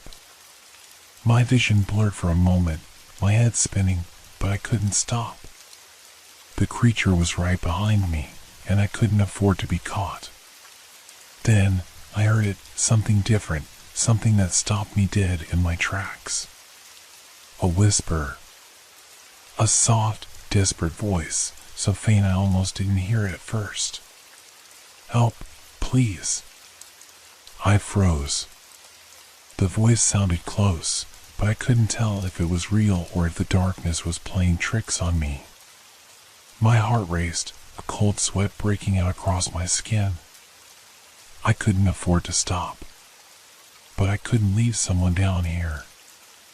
I didn't know if it was a trap, if it was another trick by the creature, but my legs moved on their own, my feet carrying me toward the sound of the voice. The whispering grew louder, more urgent. Help! Help me! I turned a corner, and there, just ahead, was the source of the voice. I stumbled toward it, my hands outstretched, my breath ragged and uneven.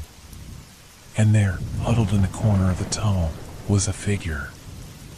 A person. I couldn't make out details at first, the shadows too thick, but I could hear them breathing, see them trembling in fear. Are you okay? I gasped, my voice hoarse.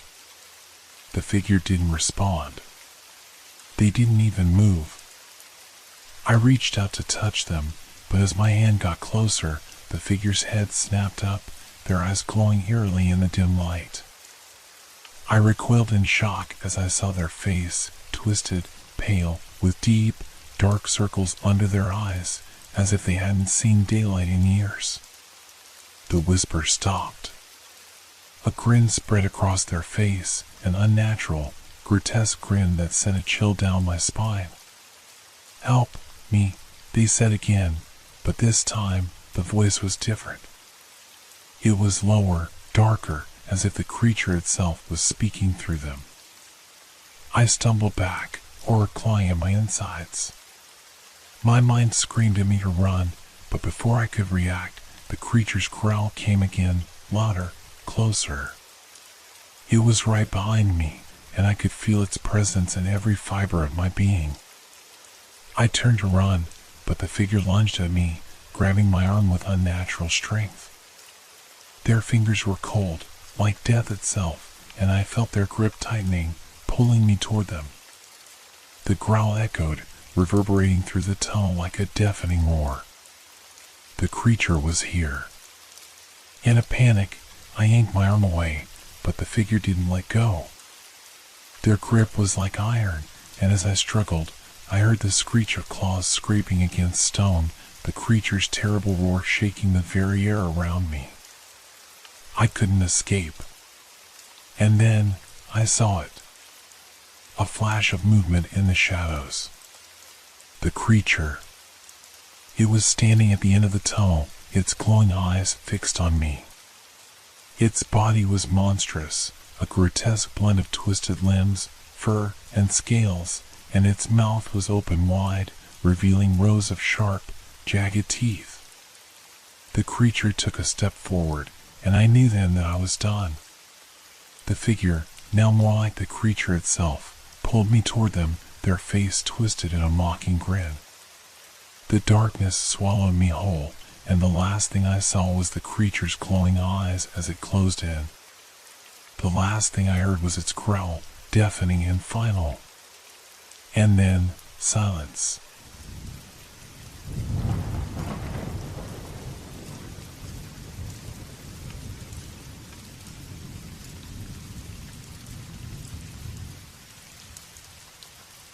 The myth of the black wolf. The mountain air in Montana was cold, sharp, and biting.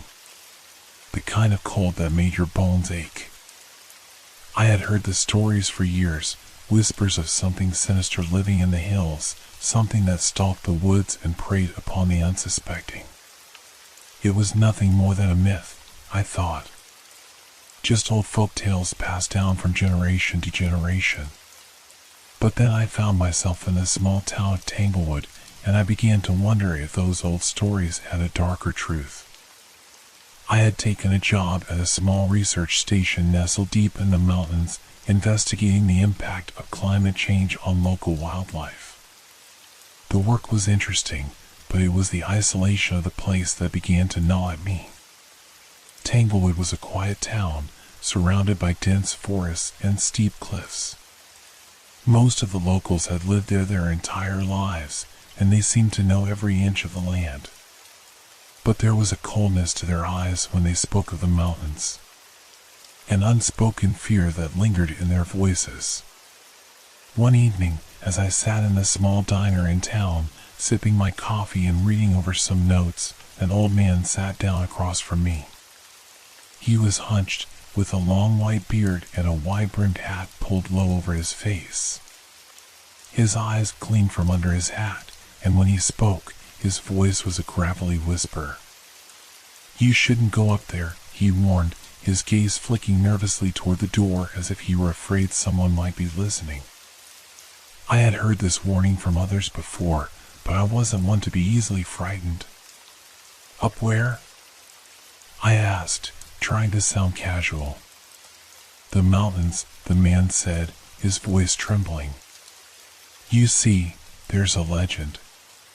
A myth, they say, but I've seen things that can't be explained."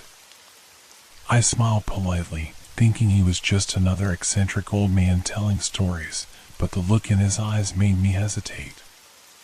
"What kind of things?" I asked, humor fading from my voice. "The black wolf," he whispered. "A creature so dark, it's almost part of the night. It's said to be able to change people, turn them into monsters, just like it. It prowls the mountains, hunting anyone who dares to cross its path." I laughed, but the sound felt hollow. The way he looked at me made my stomach turn. I had heard stories before about wild animals, but something about this one felt different. That's just an old myth, right? The man's eyes locked onto mine, his grip tightening on his mug. Don't underestimate it, he said, his voice barely a whisper now. I've seen the eyes in the dark. They shine like fire, and once you see them, it's too late. You'll never escape. The atmosphere in the diner seemed to grow colder, the warm light flickering for a moment. I felt a shiver crawl down my spine, and despite myself, I glanced out the window toward the mountains looming in the distance. The wind howled outside, shaking the trees in the distance. I couldn't shake the thought of the black wolf as I left the diner and made my way back to the research station. It was just a myth, I told myself. But the unease that had settled into my bones refused to leave. As I drove along the winding road back to the station, the sun dipped below the horizon, leaving only the moonlight to guide me. The road was narrow, carved into the side of the mountain, and the trees on either side seemed to close in, their branches swaying in the wind. The world was eerily quiet, and I could hear nothing but the hum of my truck's engine and the occasional creak of the trees. That's when I heard it, a rustling in the trees just ahead. At first, I thought it was just the wind, but then I saw something move, something large. My heart skipped a beat as my headlights caught the glint of eyes staring out from the darkness. For a moment, I froze, unsure if I was seeing things. The eyes shone bright, like twin flames, glowing in the night. The hairs on the back of my neck stood up. I slammed on the brakes, my truck skidding to a halt. The eyes blinked once, then vanished into the forest with a swift, fluid motion. I sat there for a moment, heart pounding, trying to make sense of what I had just seen. The wind picked up again, howling through the trees, but there was something different about it now. It wasn't just the sound of the wind, it was something more, something that made my chest tighten and my mind race. I tried to convince myself it was nothing. Probably just a deer or some other animal, I thought. But deep down, I knew something wasn't right. I had to get back to the station. The mountains felt like they were closing in around me. As I continued on my way, the unease grew. The rustling in the trees still echoed in my mind, and the image of those glowing eyes wouldn't leave me. Something in the mountains was watching me. I wasn't alone. By the time I reached the station, the sky was pitch black, and the wind had picked up even more.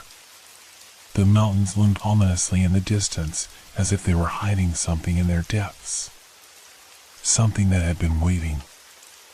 I parked the truck, grabbed my gear, and headed inside, but the feeling of being watched never left. The old man's words echoed in my mind, once you see the eyes, it's too late. You'll never escape. I didn't know what to believe anymore. The night dragged on in the station, each creak and groan of the building making my skin crawl. I tried to focus on my work, but the memory of those glowing eyes haunted me. I kept telling myself it was nothing, just a trick of the light or some other animal in the woods. Yet, deep down, I couldn't shake the feeling that something was out there, something that didn't belong in these mountains. The wind howled through the trees outside, rattling the windows, as I sat by the desk, flipping through data logs. But the numbers were a blur, my thoughts tangled in the terrifying possibility of what I might have seen. Was it real? Or was it simply my mind playing tricks on me? I couldn't be sure, but the feeling of dread that had settled in my chest told me otherwise. As the night wore on, I found myself growing restless. The silence in the station was deafening, broken only by the wind and the occasional crackle of the radio. The isolation of the station was starting to weigh on me. I felt more and more disconnected from the world outside, as if the mountains were slowly drawing me in, trapping me in their cold, empty embrace. Then, Just as I was about to turn in for the night, I heard it, a faint, skittering sound coming from the corner of the room.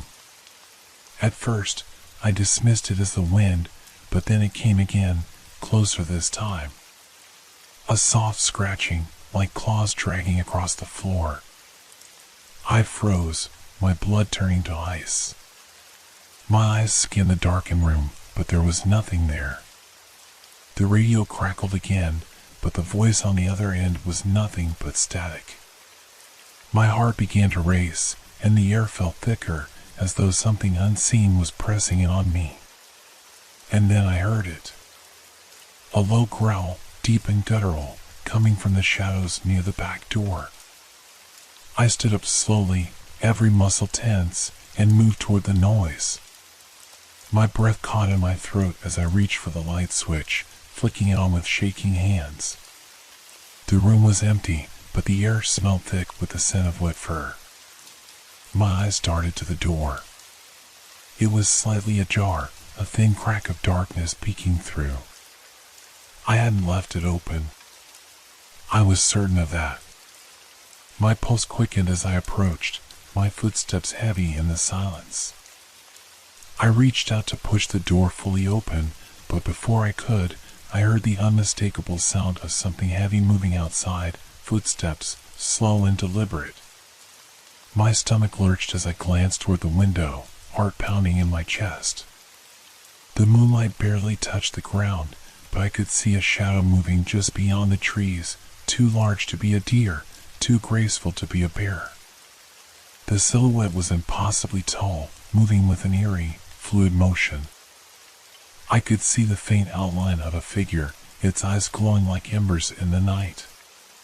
It was watching me. Panic surged through me, and I rushed to the door, slamming it shut and locking it. I backed away, my mind racing. The growl from earlier was still echoing in my ears. I couldn't deny it anymore, the Black Wolf was real. It wasn't just a myth. I tried to calm myself, thinking of any rational explanation. Maybe it was just a bear or some other animal, I told myself. But the way it moved, the way it watched me, was not like any creature I had ever encountered. I couldn't stay here. Not with whatever that thing was out there. But I knew I had to leave. I had to get out of these mountains. I grabbed my gear, rushing to the door to the truck, but before I could even make it to the front entrance, I heard the unmistakable sound of claws scraping against the walls, loud, deliberate, like something testing its strength. The hairs on the back of my neck stood on end as I spun around, eyes wild with fear. It was inside. I couldn't see it, but I could hear it now, its growls low and menacing, closer than ever. The station felt like it was closing in around me, its walls pressing inward with an oppressive force. I was trapped. Then the door to the back hallway burst open, and I saw it. The creature was tall, its fur black as midnight, glistening in the faint moonlight that filtered through the window. Its eyes were glowing like molten gold, locked onto mine. I could feel the weight of its gaze, as if it were sizing me up, toying with me. Its fangs were long and sharp, and its breath came in slow, measured huffs. I stumbled backward, my heart hammering in my chest, but the creature didn't move. It stood there, watching me, waiting for something. A noise from behind me startled me, and I turned to see a shadow slip by the door. There was more than one. The Black Wolf wasn't alone. I couldn't think. My legs wouldn't move. The air felt thick, suffocating, and for a moment, I wondered if I was dreaming. But the growl, the hunger in its eyes, told me otherwise. I had to make a choice. Stay and face whatever was hunting me, or run and hope to escape. I didn't get the chance to make a decision. The wolf lunged. I barely had time to react. The beast was upon me in an instant, its weight crashing into my chest, sending me sprawling across the floor. The air was thick with the stench of fur and something metallic, like blood. My heart was pounding so loudly in my ears that I could barely hear the growl of the creature as it loomed over me. I scrambled to get to my feet, my hands slipping on the cold, wet floor. The creature's breath was hot and heavy against my face, its sharp claws digging into the wood beside me. I could feel its presence, suffocating, as though the room had shrunk around me. The growl turned into a low snarl, and I realized with horror that the black wolf was circling me, studying me like prey. It was no longer just an animal, it was a hunter, calculating and patient. In that moment, everything I thought I knew about the world crumbled.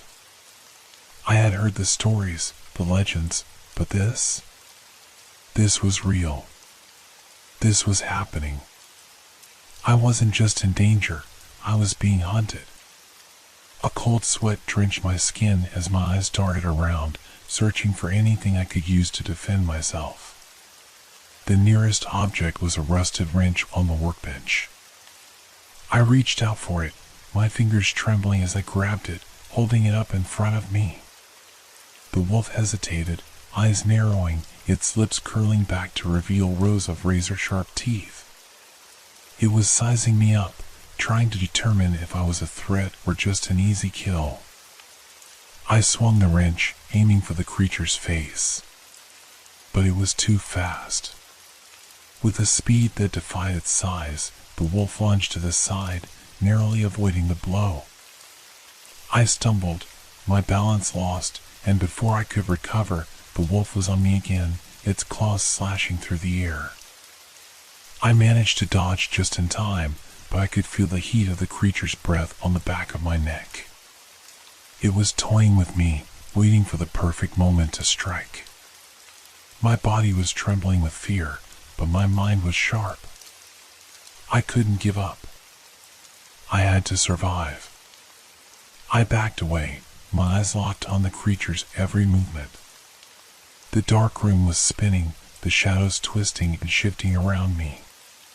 The only sound was the soft scrape of claws against the floor as the wolf stalked me.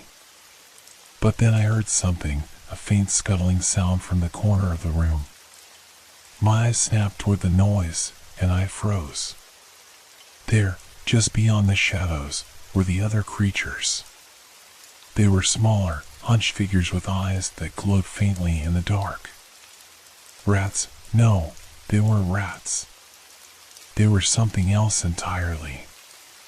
The creatures were surrounding me now, closing in. Their eyes glinted with malice as they advanced, and I could see the sharpness of their claws. My blood ran cold. The black wolf had brought its pack. The fear in my chest escalated, my breath coming in short, shallow gasps. I had to get out of here. But the door was still too far away. I raised the wrench again, my grip slipping from sweat and fear. The wolf snarled, its eyes fixed on mine. I could see the flicker of intelligence in those eyes. This wasn't just an animal. This was something ancient, something cursed. Then, as if to signal the beginning of the end, the wolf leapt at me, its massive body crashing into mine with bone-shaking force. I was sent sprawling to the floor, my head cracking against the cold concrete. The world blurred, the edges of my vision darkening. Pain flared through my skull, but I fought to stay conscious. My mind screamed at me to get up, to run, to survive. The wolf's fangs were inches from my throat, its hot breath searing my skin. I reached out desperately, my fingers brushing against something on the floor, a shard of broken glass. With trembling hands, I grabbed it, holding it up like a knife. The wolf paused, its gaze flicking to the makeshift weapon in my hand. For a moment, time seemed to freeze. I could hear the faint scratching of claws against the floor, the sound of the rat-like creatures shifting in the shadows. And then the wolf lunged. I swung the glass shard with everything I had. It caught the wolf across the muzzle, and for the first time, the creature howled in pain. The sound was bone-chilling, a scream that echoed through the station like a banshee's wail. The beast recoiled, blood dripping from the gash on its face. But it didn't retreat. Instead, it turned toward the pack, its eyes never leaving mine. The pack of smaller creatures was moving in closer now, ready to finish what the wolf had started. I couldn't breathe. The fear was suffocating, the panic almost unbearable. But something deep inside me snapped. I couldn't let them win. Not like this. I pushed myself to my feet, feeling the shard of glass slip from my hand. There had to be another way out. I turned and bolted toward the back door, heart pounding, muscles screaming in protest. I had to make it. I had to escape. The sound of paws scraping against the floor grew louder behind me, and I knew that if I didn't act fast, it would be over. I reached the door, slamming my shoulder into it, throwing it open just enough to slip through. I was out. But the moment I stepped outside, I realized my nightmare had only just begun. The black wolf and its pack were not just hunting me, they were hunting anyone who dared to enter these mountains. And I was the first to fall into their trap. I barely had time to register the world outside before the door slammed shut behind me, the echoes of the creature's snarl still ringing in my ears. My breath was ragged, my chest heaving as I stumbled away from the station into the cold, sharp night. The wind cut through my jacket, and the mountain air felt like ice in my lungs. But the cold wasn't enough to numb the fear gnawing at my insides. It was only getting worse. The creatures, the wolves, the rats, they were still out there, and I could feel their presence stalking me in the dark. I had no idea where I was running. All I knew was that I had to keep moving, keep putting distance between myself and that thing. I glanced over my shoulder, half expecting to see the black wolf's glowing eyes staring back at me from the darkness. But the night was silent, the only sound the crunch of snow beneath my feet and the distant rustling of trees. For a moment, I thought I might be safe, that I'd escaped. But then I heard it. The unmistakable sound of paws, soft but steady, patting against the snow behind me. I froze, my heart hammering in my chest. I didn't need to turn around to know what it was. The black wolf was coming. I broke into a run, my legs burning with the effort, but I could feel the predator gaining on me. The wind screamed past my ears, and the darkness seemed to close in tighter, swallowing the world around me. I had to find shelter. The forest was dense with trees, but they felt like a cage, a labyrinth designed to trap me. The moonlight barely filtered through the branches, casting long shadows that danced like ghosts in the corners of my vision. Every step felt like an eternity, and I couldn't shake the feeling that I was being watched from every direction. I spotted a cave entrance in the distance, a small break in the trees. Without thinking, I ran for it, desperation driving me forward. As I reached the cave, I stumbled inside, collapsing against the cold stone wall. I was breathing heavily, my body trembling from exhaustion and fear. I pressed my back against the rock, straining my ears, waiting for the sound of the beast's paws to reach me. The cave was eerily silent, the darkness so thick that I couldn't see my own hand in front of my face. But the silence was only temporary. A sound, a low growl, rippled through the still air, and my blood ran cold. I wasn't alone. The black wolf had found me. I strained my eyes, trying to pierce the darkness, but all I could make out was the faint outline of the cave's entrance, the snow outside glistening in the moonlight. There was no way out. I was trapped. Then, something else moved, smaller, quicker, like a shadow darting through the darkness. I spun around, my heart racing in panic, but I saw nothing. just the inky blackness pressing in from all sides. I knew they were here. The wolf wasn't alone. The pack had followed me into the cave. I could hear their soft movements now, quick, erratic, as if they were closing in. My eyes flicked to the shadows, desperate to make sense of the sounds, but everything around me was distorted. Every step echoed, but I couldn't see anything. They were just out of reach, lurking in the dark. The growl again. This time, it was closer. I tensed, ready to face the predator. But the growl didn't come from the direction I expected. It came from behind me. I spun around, but before I could react, something sharp slammed into my side, knocking me off balance. I hit the ground hard, my head cracking against the stone floor. Pain exploded through my skull, but I couldn't afford to stay down. I had to move. I scrambled to my feet, blinking away the darkness that threatened to overwhelm me. The cave was now alive with sound, whispers in the shadows, the scrape of claws against rock, the heavy, slow breath of something large and powerful. Then I saw it, the glint of yellow eyes staring back at me from the shadows. The black wolf. It stepped into the dim moonlight, its massive frame looming like a nightmare come to life. The pack followed, their eyes glowing in the darkness, their bodies shifting with hunger. The smell of wet fur and decay filled the cave, suffocating me. I backed up, my mind racing, heart pounding, but the walls of the cave closed in around me. There was nowhere to go. The black wolf growled low, the sound vibrating through my bones. It wasn't just hungry, it was angry. And it was here to finish what it started. I felt a surge of desperation. My body was exhausted, bruised, and bleeding, but I couldn't let this creature win. Not after everything I had already endured. I stumbled to the side, reaching out blindly for anything that might give me a chance. My fingers brushed against something jagged. A stone.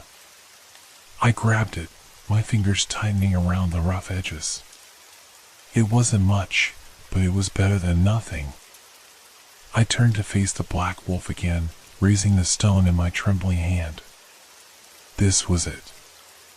There was no turning back. The wolf lunged, its fangs bared, its muscles coiling for the strike. Time seemed to slow as I brought the stone down, aiming for the creature's skull. But I missed. The black wolf twisted midair, its claws slashing across my arm, tearing through the fabric of my jacket. I cried out in pain, stumbling backward, but I couldn't stop. I couldn't let it end like this. The pack was closing in. The cave was shrinking. And in that moment, I realized there was no escape. The pain in my arm was unbearable, a burning, throbbing ache that made my vision blur. Blood seeped through my sleeve, staining my skin. I tried to focus, tried to steady my breath, but the growls of the pack and the weight of the black wolf's gaze pressed down on me like an insurmountable force. I was out of options. The stone in my hand felt like a child's toy, useless in the face of the monstrous creatures surrounding me. Every shadow seemed to hold another predator, every flicker of movement a sign of their silent, cruel approach. I wasn't even sure which direction the danger was coming from anymore. The walls of the cave felt like they were closing in, and the cold stone was pressing against my back, a reminder that there was no way out.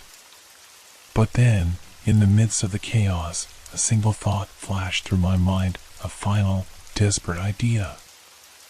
I could make a deal. It was a long shot, but it was all I had left. I had no weapon, no strength left to fight. But maybe I could outwit them. The black wolf, the one who led them, was not just a beast, it was something older, something ancient. And in that moment, I understood something I hadn't before. It was intelligent. I could see it in its eyes, the way it watched me with a knowing, almost calculating gaze. It wasn't just hunting me. It was testing me. "Please," I whispered, the word barely escaping my lips. "I don't want to die." I was shaking, my body trembling from fear, from the cold, from the blood loss. The pack watched me, their eyes gleaming with hunger, but the black wolf, it didn't move. It only stared. It was waiting. The growl of the creature sent a shiver through my spine, and without thinking, I dropped to my knees. I didn't know if it would work, but I had nothing left to lose. "I can help you," I said, my voice raw, barely a whisper. "I can help you get what you want. You don't have to kill me." For a moment, there was nothing but silence. The air in the cave felt thick, heavy, like the very atmosphere was holding its breath. And then, to my horror, the black wolf took a slow step forward. Its massive paws barely made a sound as it moved closer, its eyes never leaving mine. It was so close now that I could feel its breath on my face. The pack behind it was still, watching me as though they, too, were waiting for something. I swallowed hard, struggling to keep my composure, but all I could think of was the promise I had made, the promise that I could help it. The fear clawed at my mind, but I couldn't back down now. I had to convince it that I was useful, that I was more than just prey. You're not just a wolf," I continued, my voice gaining strength. "You're a spirit, aren't you? A protector, a force. You don't need to kill me." The black wolf's eyes gleamed, its head tilting slightly as if considering my words. I wasn't sure if it understood or if it was simply toying with me, but I couldn't stop now. "You've been trapped," I said, trying to piece together what little I knew of the legends. "Trapped in this form. I can help break the curse. I can help you return to your true self. If you let me go." The air seemed to grow colder still, the silence pressing down on me. Then, the wolf took another step forward, its growl deepening, reverberating through the cave walls. It was almost as though it was laughing, mocking me. But then, in the blink of an eye, it lunged. My heart stopped, and I braced for the worst. But instead of the teeth sinking into my flesh, something strange happened. A wave of energy, a surge of power, washed over me. The black wolf's fur began to ripple, shifting, its form starting to change before my very eyes. I felt it, too, deep inside my chest, a pull, a tug, as though something was trying to claw its way out of me. For a brief, surreal moment, I thought I saw the face of a man behind the wolf's eyes. A man with wild, tortured eyes, eyes that screamed in desperation. And then, just as quickly as the transformation began, the vision faded. I gasped, my breath hitching in my throat as the black wolf stepped back. It wasn't retreating, it was assessing me. And then it spoke. Not with words, but with a voice in my mind, cold and ancient, filled with the weight of untold years. "You have broken the cycle." The world around me blurred, my head spinning. The wolf's eyes softened slightly, though the hunger never left them. And in that moment, I knew what I had to do. I had made a terrible mistake. The realization hit me like a wave. My words, my pleas, had not been about helping the creature. They had been about giving it what it wanted. The wolf was not trapped, it had been waiting for someone, anyone, to break it free. And in return, it would let me live. But living, after everything I had seen, living in the wake of such a horror, was no longer the gift it had seemed. I stumbled backward, my body too weak to hold itself up. The last thing I heard was the soft, almost approving growl of the black wolf as I collapsed into the cold, black void of unconsciousness. When I woke, I was alone. The cave was empty. The creatures, the pack, the wolf, they were all gone. But I would never be free. I had made the bargain. And now, I was one of them.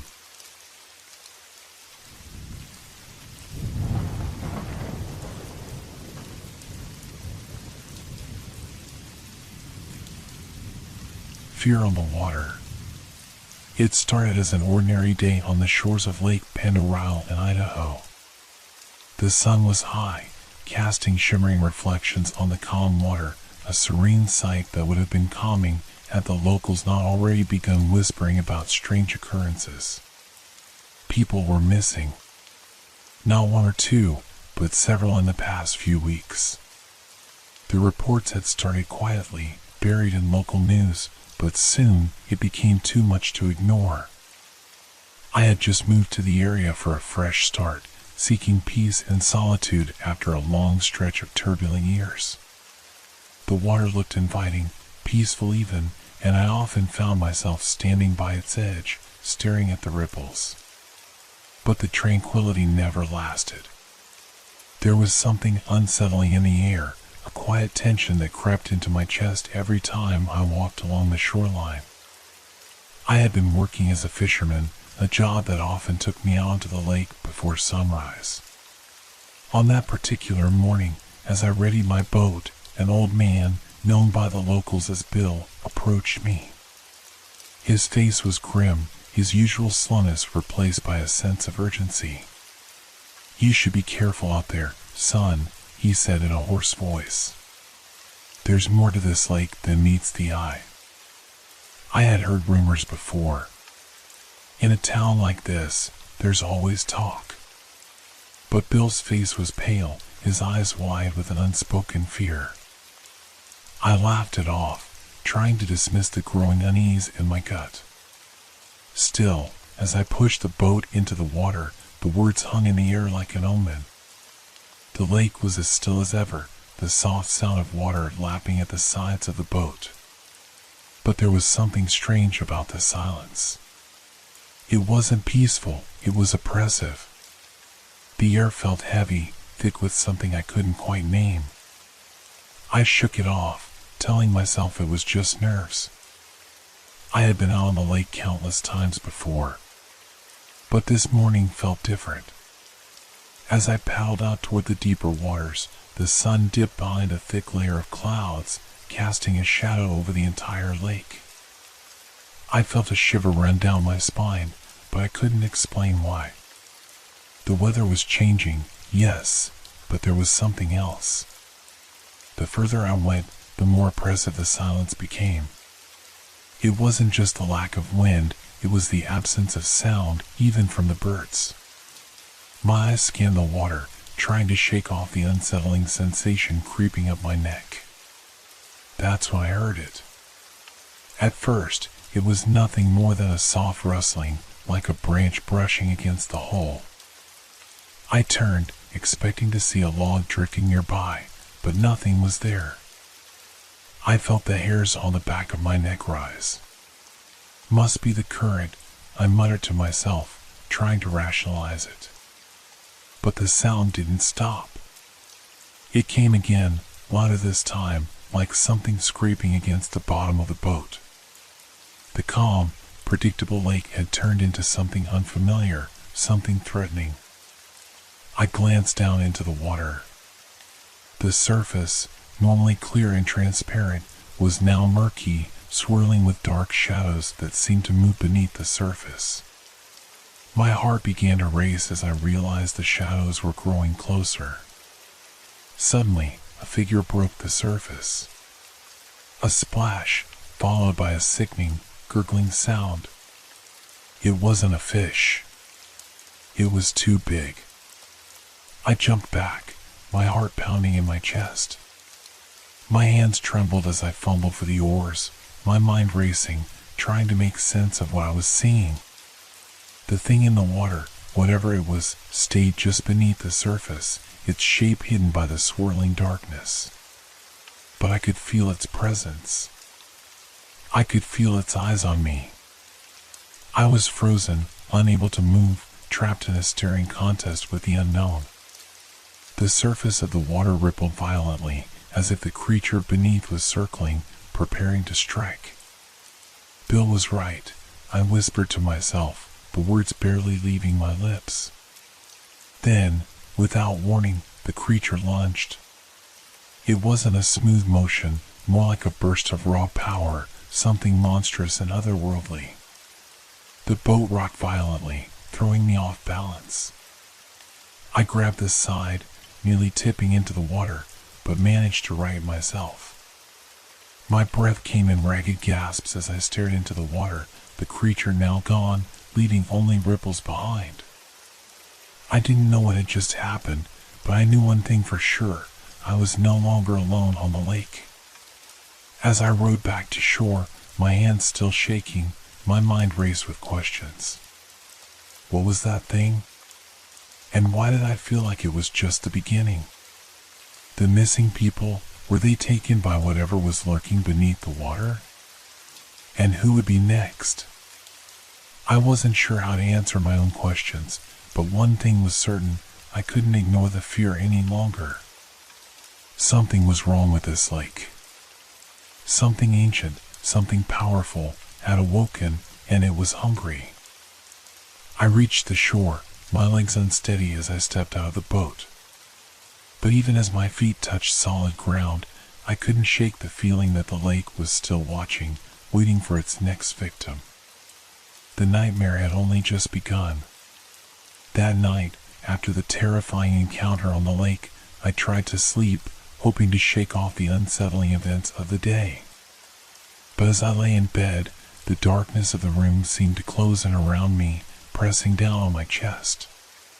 The silence was unbearable.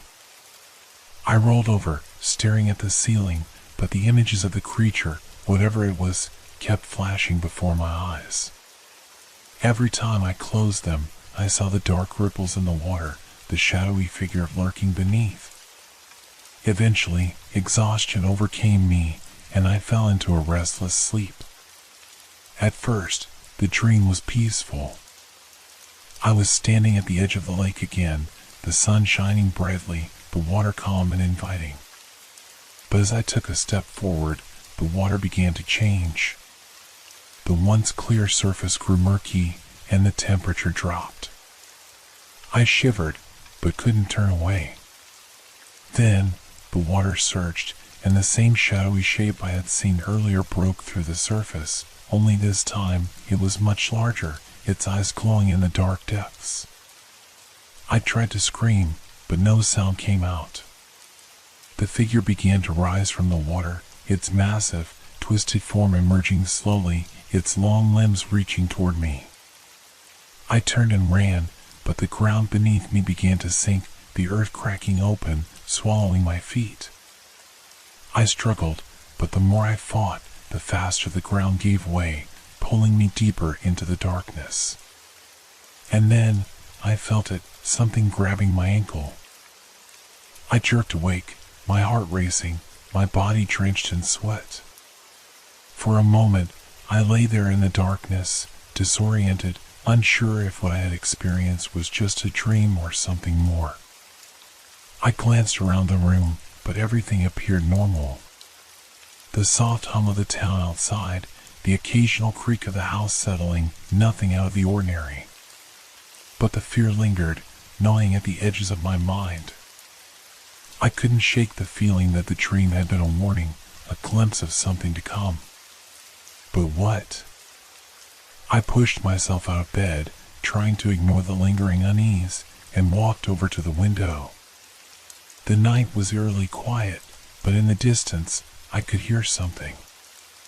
A soft rustling, like the wind shifting through the trees, but it didn't feel right. It felt too deliberate, too purposeful. I stood there for what seemed like an eternity, watching the still lake, waiting for something to happen. But nothing did. The silence returned, heavier this time, pressing against my chest. The next day, the lake was no better. I had to work, but I couldn't shake the feeling that something was watching me. When I went out to check my boat, I noticed the same dark stains along the side, just as I had seen before. But this time, there were fresh marks, large, claw-like impressions in the wood. I tried to ignore it, but the thought of that thing under the water consumed me. Every creak of the wood, every whisper of wind seemed like a warning. And then, it happened again. That night, the dreams returned. But this time, they weren't just dreams. They were real. I found myself back on the lake, the same feeling of dread creeping up my spine. The shadow beneath the water rose again, but this time, it wasn't just a fleeting vision, it was there, in the dream, as solid as anything I had ever seen. And this time, it wasn't just watching me. It was coming for me. I woke up with a jolt, my breath shallow, my heart pounding. But this time, something was different. The room felt colder, the air heavier. I could hear something now, scratching at the walls, soft but persistent. I shot out of bed, my pulse racing, and grabbed a flashlight from the nightstand. I moved through the house cautiously, the beam of light trembling in my hand. I reached the front door and paused, listening. That's when I saw it, a shadow darting across the yard, just out of reach of the light. My breath caught in my throat. I couldn't make out what it was, but I knew it wasn't just my mind playing tricks. I bolted outside, the light sweeping over the yard. But there was nothing there. The night was still. Too still. As if the world were holding its breath. I went back inside, my heart still racing. The scratching had stopped, but the fear had only grown. Something was happening. Something was coming. And I couldn't escape it. The next morning, I went to the local diner, hoping to find some answers. I needed to know if anyone else had been experiencing the same strange dreams, the same feeling of being hunted. When I arrived, I noticed the others sitting in their usual spots, but their faces were drawn, pale, their eyes wide with fear. No one was talking. They all seemed to be lost in their own thoughts, haunted by something unspoken. I sat down at the counter and ordered a coffee, trying to stay calm. But as I sat there, I realized something. It wasn't just me. Everyone in town had started to experience the same strange dreams, the same sense of dread. Bill, the old man from the lake, was sitting at the back, his face even more haggard than before. I approached him, my heart racing. "You've been having the dreams, haven't you?" I asked him. He looked up at me with bloodshot eyes. "It's not just dreams, son. It's the lake. It's cursed, and it's waking up." I sat down across from him, my hands trembling. "What do you mean?" I asked, my voice barely above a whisper. "The creature in the water, it's not just some animal. It's something ancient, something that's been trapped for generations. And now it's coming for us all." I felt a chill run down my spine. My worst fears were coming true. Whatever was lurking beneath the lake wasn't just some myth, it was real. And it was closer than ever. I left the diner, my mind racing. The creature in the lake, the dreams, it was all connected.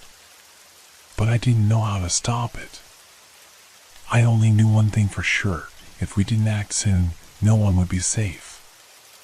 The question was, how could we fight something that was as old as the lake itself? The days that followed felt like a blur. I couldn't shake the feeling that something was always watching, always lurking just beneath the surface of normalcy. The town seemed to be holding its breath, waiting for the inevitable. People who had once been friendly now kept their distance, their eyes darting nervously to the water whenever they thought no one was looking. The rumors were spreading, each person more terrified than the last.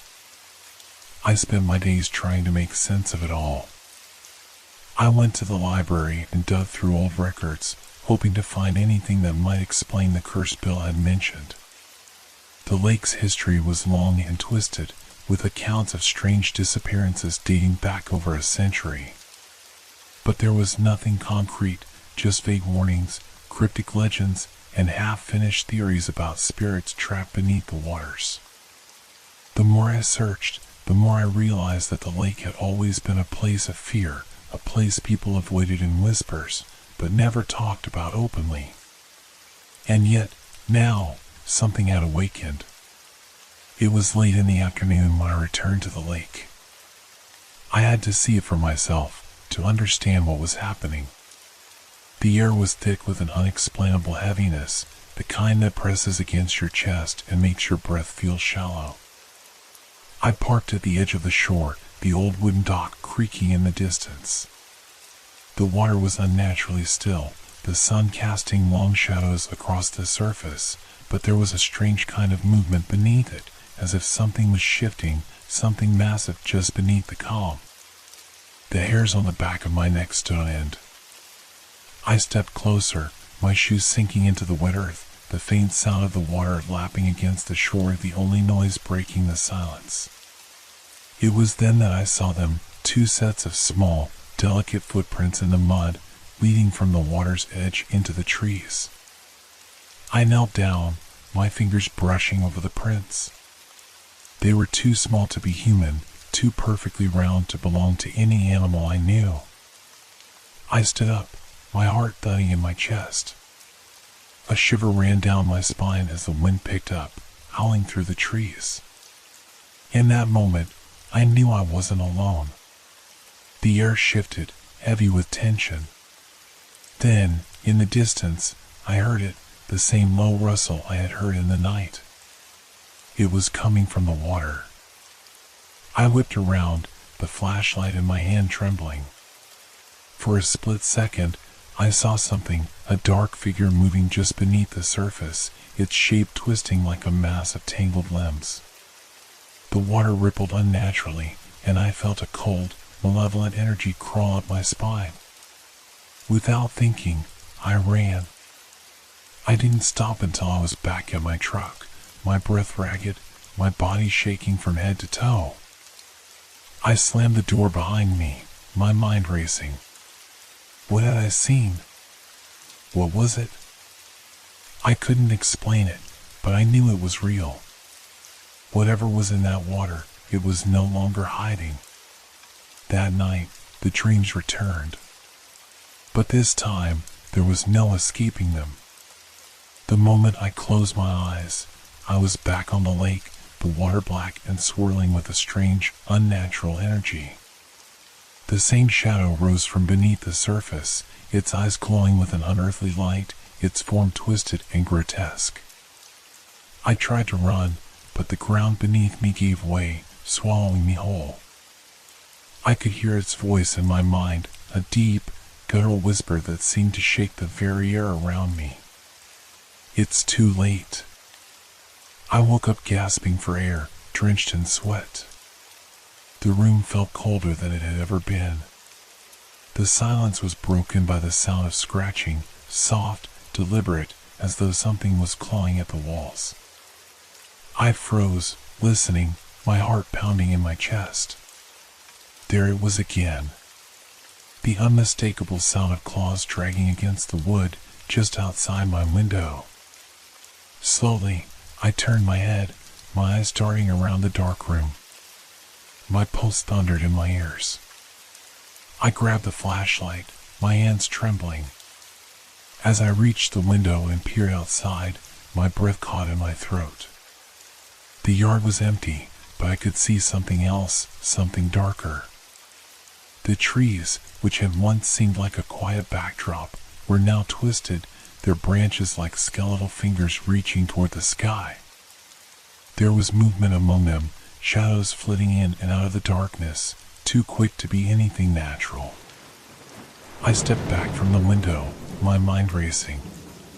The scratching had stopped, but the sense of being watched, of being hunted, was stronger than ever.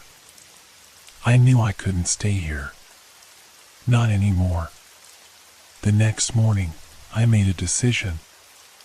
I went to the town's old church, the one that had stood near the lake for generations. It was said to be built on sacred ground, a place that had long been a refuge from the dark. I found Father McCabe in his office, staring at a stack of old papers. When he looked up, his expression was grim. "I know what you're thinking," he said softly, almost as if he had been expecting me. "But you need to understand, there are things beneath that lake that were never meant to be disturbed." I sat down across from him, my heart pounding. "What is it? What's happening to the town?" Father McCabe hesitated, his eyes darting to the window as if expecting something to appear. "The lake was never just water.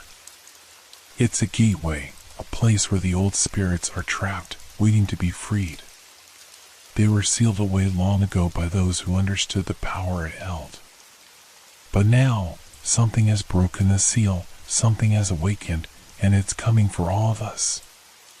The fear in his eyes mirrored my own. "How do we stop it?" I asked. Father McCabe sighed, his shoulders slumping as if the weight of the world rested on him. "There's only one way, but it's dangerous. We must confront the creature, face it down in the water. But we must be careful. If we fail, it will consume us all."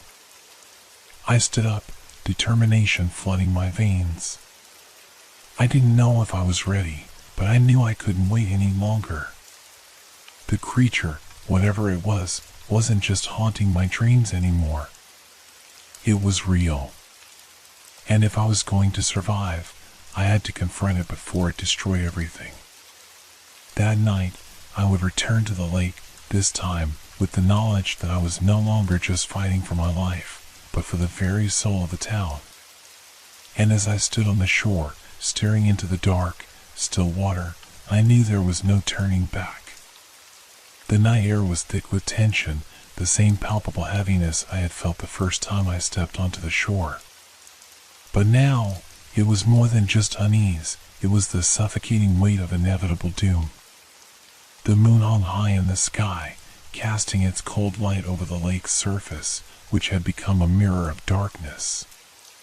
There was no wind, no sound.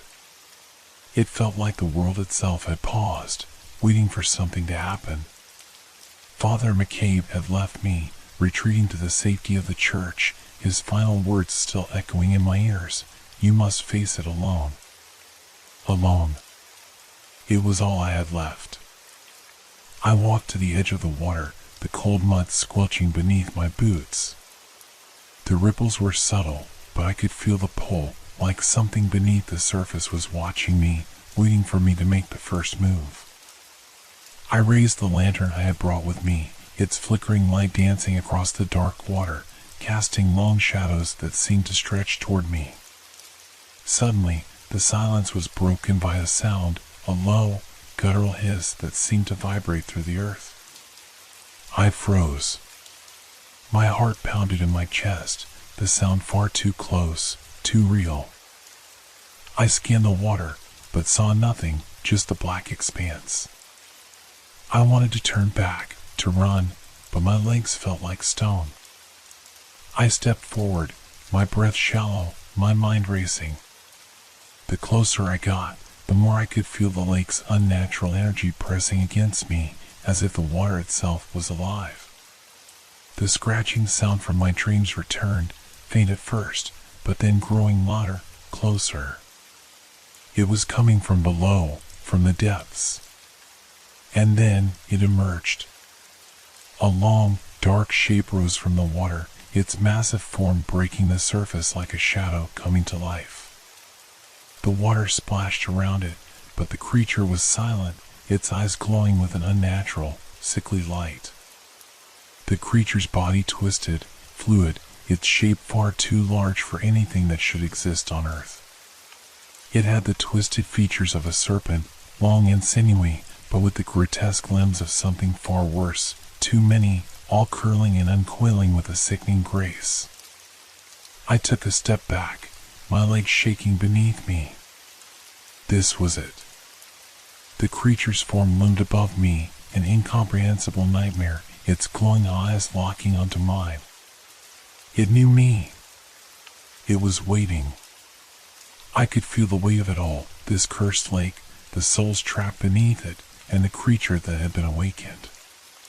The pain and fear of the lost, their silent screams rising from the depths of the water, filled my mind. And in that moment, I understood this was never just about the lake. It had always been a gateway, a place where the lost souls were bound, waiting to return to the world of the living. And now they were free. It wants me. The realization hit like a ton of bricks, and I knew I had no choice but to face it. My mind raced for a plan, some way to defeat the creature, but nothing came. The lake was its domain, and I was just a human, too small and insignificant to stand a chance. But I had one weapon left, the symbol of protection that Father McCabe had given me. He had explained that it was an ancient charm, designed to ward off the evil beneath the lake. I pulled it from my pocket, my hand trembling. It was just a small pendant, but in this moment, it was my only hope. I raised the charm high, my voice barely a whisper as I chanted the words McCabe had taught me. The creature hissed, its eyes narrowing as if it understood. The surface of the water began to ripple more violently, the air charged with static. I could feel the lake's energy swirling around me, pulling at my very soul. It's not enough. I knew it then, no charm, no prayer would save me. This was a battle of wills, a fight to the death. I needed to face it, to confront whatever nightmare had taken root in this cursed lake. But as I stood there, frozen, the creature's gaze never wavered. Its massive form surged forward, faster than I could react. It's coming. I dove into the water, heart hammering in my chest, my breath coming in sharp gasps as I sank beneath the surface.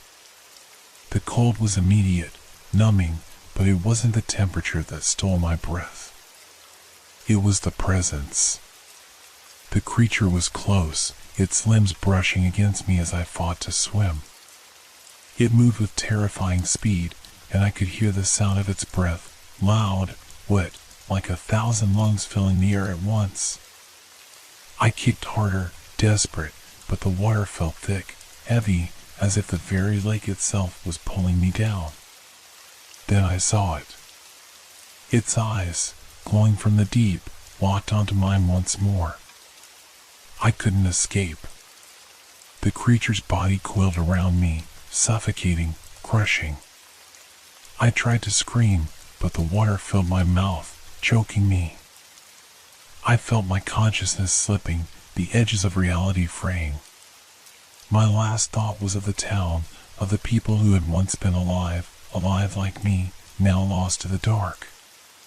And then, I sank. I don't know how long I was under her. Time ceased to exist.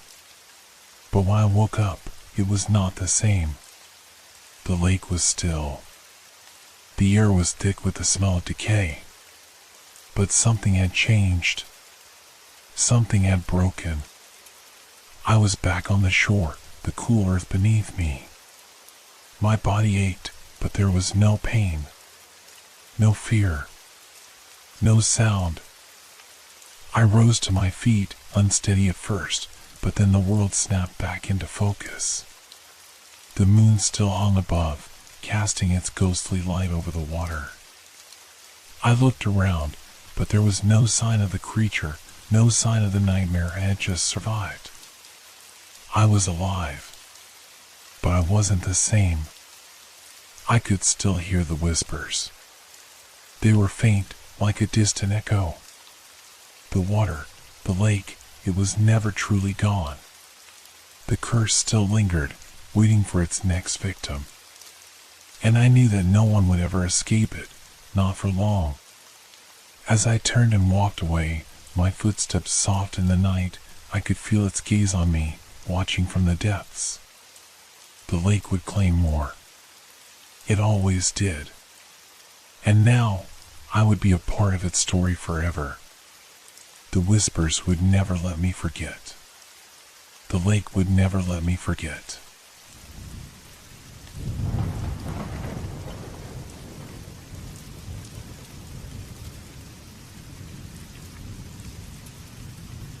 The subversive force. The city of New York has always been a labyrinth, a maze of steel and stone above and below the surface. But beneath this city, hidden from the busy world above, is a different kind of maze, one of darkness, dampness, and silence. For years, I worked as a tunnel engineer, inspecting the vast network of underground passages. The work was dull, monotonous. We'd spend long hours checking old pipes, repairing the aging infrastructure, and occasionally dealing with minor cave-ins. But something had changed. It started with a strange noise. At first, it was subtle. A soft rustle in the dark, like paper being crumpled, or maybe the whisper of wind through a crack in the tunnel. I tried to ignore it, assuming it was just another one of those minor inconveniences, the creaking of an old pipe, the groaning of a forgotten beam under the weight of the city above. But then the sounds grew. The rustling turned into something more distinct, footsteps. Slow, dragging steps that echoed in the empty corridors, reverberating through the metal walls. It was strange. No one else was down there. The others in the crew had already left for the day, and I was alone on my shift. I told myself it was nothing. Maybe it was a rat or a small animal, some stray thing scurrying through the darkness. The noise wasn't enough to justify panic. Yet, I couldn't shake the feeling that something was watching me. The air felt heavier, more oppressive. My breath seemed to echo in the tunnels, bouncing back at me in strange ways, as if the walls themselves were closing in. I checked my watch. Only an hour until my shift ended. Just get through it, I thought. It was just another day in the tunnels, another routine check. But then I heard it again, a distinct sound. This time, closer. The scrape of claws on concrete, a drag of something large moving along the floor. It came from the shadowed passageway ahead, barely visible in the faint yellow light of my lantern. I froze. My eyes scanned the darkness, my heart pounding in my chest. The noise had stopped, but the feeling remained. Something was down there with me. I moved cautiously forward, trying to tell myself it was just an animal, a large rat or something else equally harmless. But as I stepped further into the tunnel, the sound resumed. The scraping grew louder, like nails dragging across a chalkboard, sending chills down my spine. I couldn't see anything, but I could feel it, something just out of sight. Something moving, just beyond the edge of my lantern's light.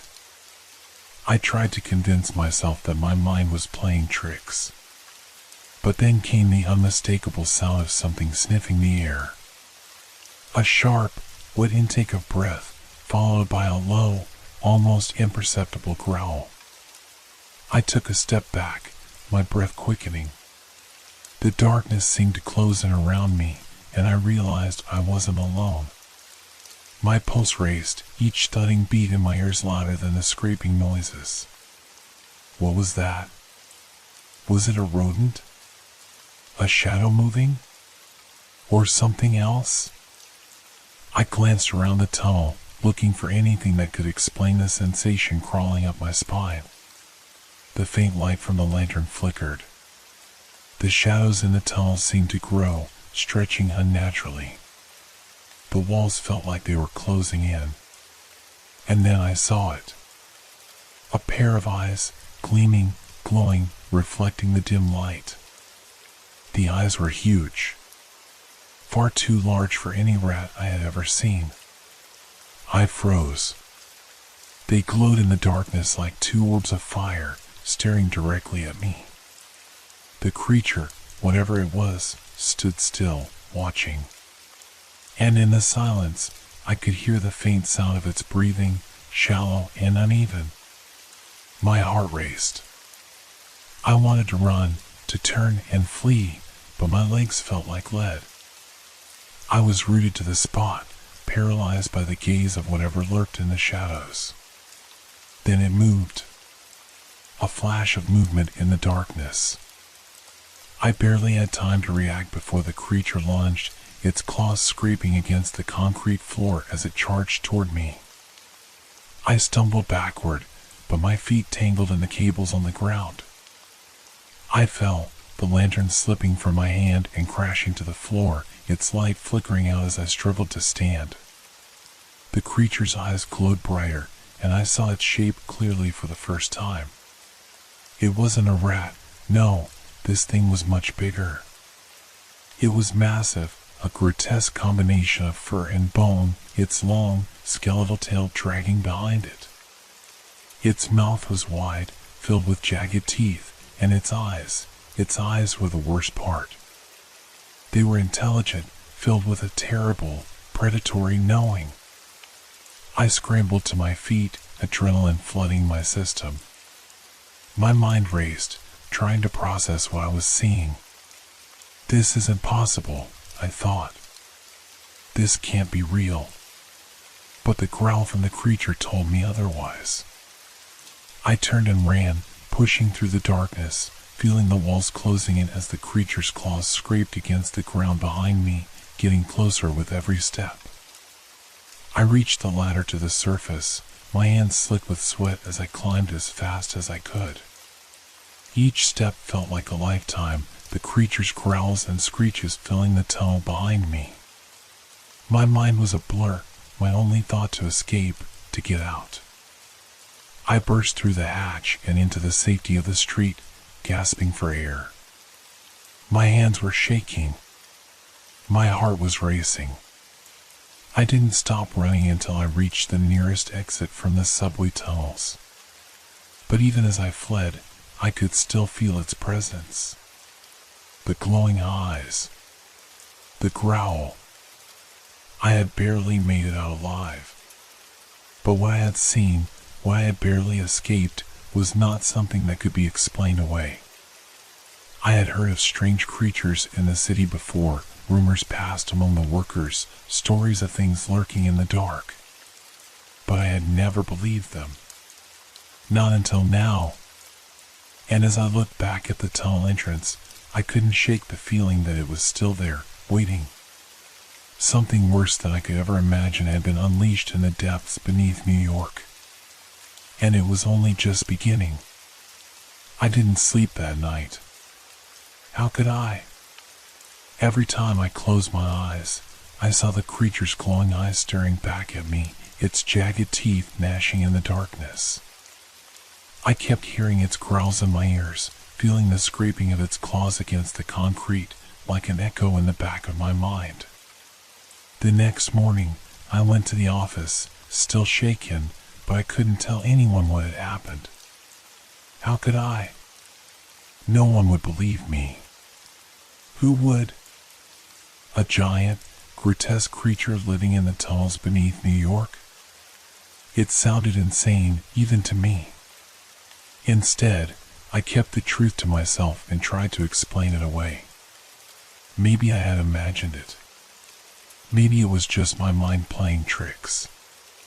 But deep down, I knew that wasn't the case. Something was down there, something that shouldn't be, something that was watching and waiting. As I sat at my desk, I could feel the weight of the tunnel pressing on me. The more I tried to push it out of my mind, the more the memory gnawed at me, like an itch I couldn't scratch. I couldn't focus. My thoughts kept drifting back to the creature, its eyes, its growl, the way it moved with unnatural speed. I needed to know what was down there. I needed to go back. By the end of the day, I couldn't shake the idea. I had to go. I had to see if it was real, to prove to myself that I hadn't just imagined it. Maybe I was going crazy, but I had to go back down into the tunnels and face it. When I returned to the subway system that evening, I felt a cold chill settle over me. The entrance to the tunnel looked normal, just a set of rusted metal doors and a flight of stairs leading down into the darkness. But everything felt different now. The air felt thicker, as if the tunnel itself was alive, breathing. I stood at the edge for a moment, staring into the blackness below. The sound of the city above me was muffled, distant, like the world had fallen silent.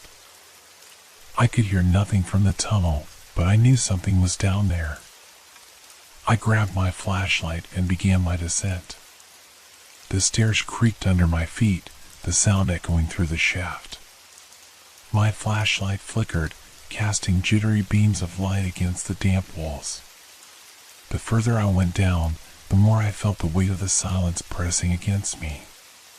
There were no workers down here tonight, just me and the darkness. As I reached the bottom, I heard it again. That soft rustling. I stopped dead in my tracks.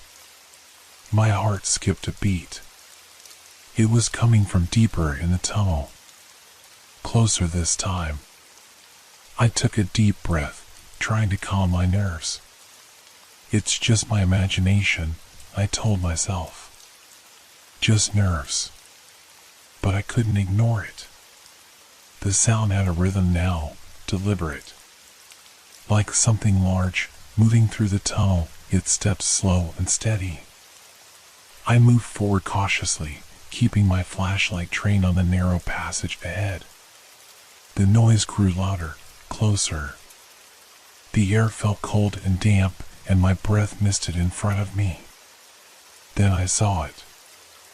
A shadow. It was moving across the wall, flickering and distorting in the dim light.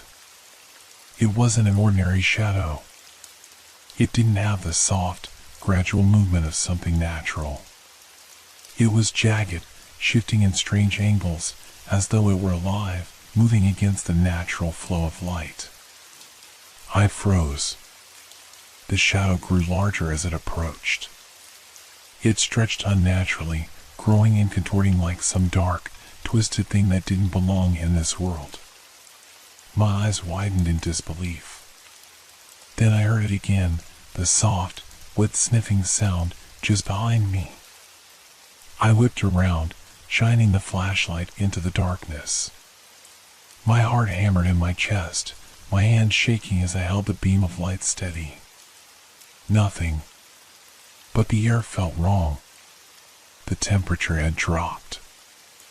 I could feel it, a chill seeping into my skin, creeping up my spine.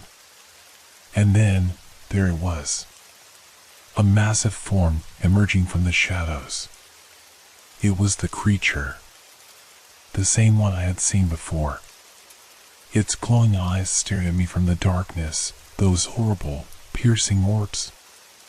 The creature stood tall, its grotesque body filling the narrow tunnel, its fur matted and thick. Its claws scraped against the walls as it moved toward me, its jaws dripping with saliva, eyes fixed on me with a terrifying focus. I stumbled back, my legs shaking. I turned and ran. My breath came in short gasps, my feet pounding the concrete as I raced down the tunnel, the sound of the creature's growls echoing behind me. The tunnel seemed endless, stretching on forever as I ran, my pulse racing. I could hear its claws scraping closer, feel its breath on my neck. Every time I looked back, its eyes gleamed brighter in the dark, a beacon of terror chasing me through the labyrinth. I couldn't outrun it. The tunnel twisted and turned, the flashlight flickering as I sprinted blindly through the darkness. My mind was a blur, panic overriding reason. But the creature was relentless, its growls growing louder, closer. It was gaining on me. I reached a junction in the tunnel where several paths diverged. I hesitated, unsure which way to go, but then I heard it, the sound of claws skittering against the ground, the creature moving faster than I could ever hope to. I took the left path, desperate for any escape, but the creature was already there, waiting at the end of the tunnel. It had anticipated my move. There was no way out. No way to escape. In that moment, I realized there was no running, no hiding.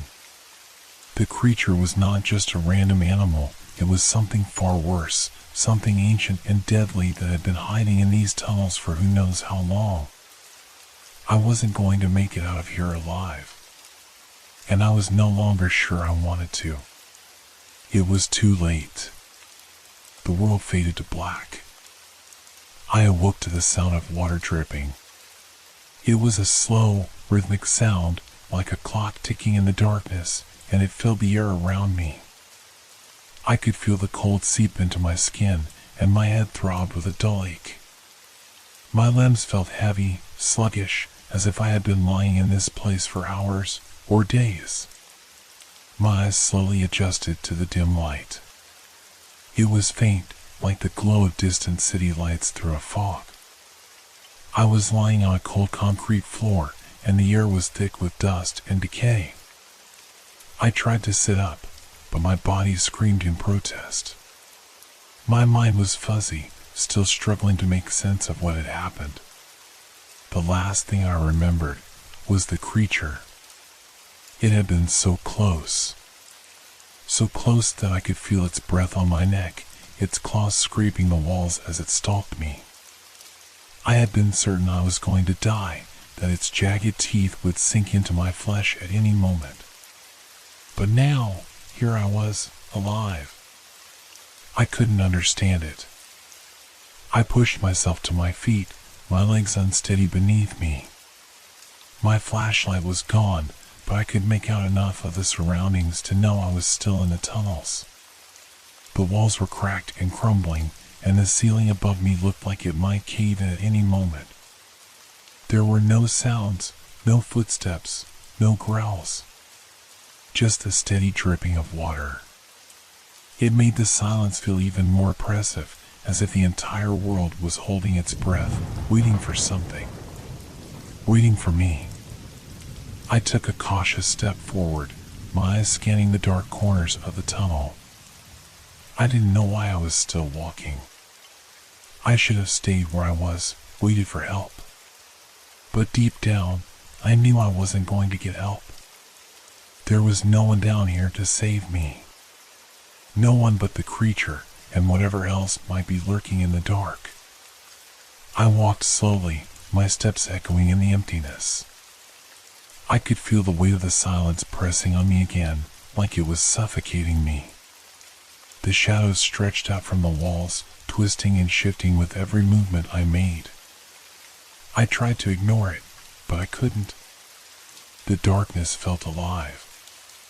It seemed to close in around me, as if it was aware of my every step. I heard it again. The rustling. This time, it was different. It wasn't coming from behind me, it was coming from ahead.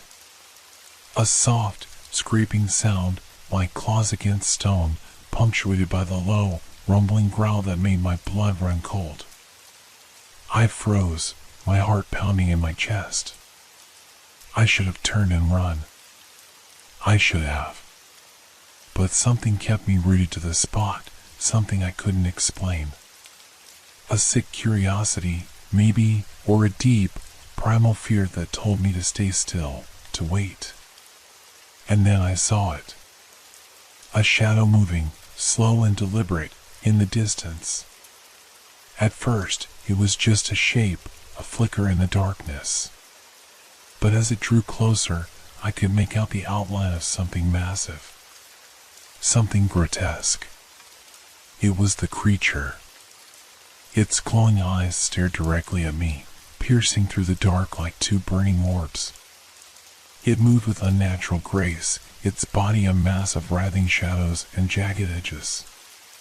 Its claws scraped the floor, sending vibrations through the air. I couldn't move. My legs felt like they were made of lead, my body frozen in place. My mind screamed at me to run, to do something, but all I could do was stare into its eyes. I could feel the pressure building in my chest, the fear suffocating me. It was getting closer. Closer. Then, the growl. Louder this time, deep and guttural. The creature stopped. It tilted its head to the side, as if studying me, as if it was trying to understand what I was. I wanted to scream, to fight, but my body wouldn't respond. It wasn't just fear anymore. It was something else. Something darker. It was as if the creature was familiar. As if it had been watching me for far longer than I realized. It wasn't just an animal. It was something ancient, something that had lived in these tunnels long before the city had even been built. I had stumbled into its domain, and now it was deciding what to do with me. The creature took a step forward, then another. Its massive form loomed over me, blocking out the light, swallowing me in its shadow. Its eyes glowed brighter, and I could hear its breath, heavy, labored, like it was straining against the darkness itself. In a split second, I remembered something, the rustling sound I had heard earlier, the way the shadows had moved, the feeling that the tunnel was alive. It wasn't just the creature. There was something else, something more. And I understood, too late. The creature wasn't the only danger. The darkness itself was alive. And it was closing in on me. I tried to step back, but my foot caught on something, loose stone, I think. The ground gave way beneath me, and I stumbled. I fell. The tunnel seemed to swallow me whole. I hit the ground hard, my body slamming against the cold stone with a sickening crack. Pain exploded in my ribs, and for a moment, I couldn't breathe. My vision blurred, and I felt the dizzying pull of unconsciousness beckon, but I couldn't allow it. Not yet. I forced myself to focus, to clear the haze in my mind. My body ached in ways I had never known, but I had to move. The creature's growls were still echoing in the distance, and I couldn't afford to stay in the open, not with it so close. I scrambled to my feet, my hands searching the walls for any kind of grip. The tunnel was different now, darker and colder, as if the earth itself had shifted. The air was thick with the scent of dampness and decay. I could hear the faintest whisper of movement all around me, but when I turned, there was nothing but shadows and the stifling silence that pressed down like a weight. The tunnel sloped downward, leading me further into the depths.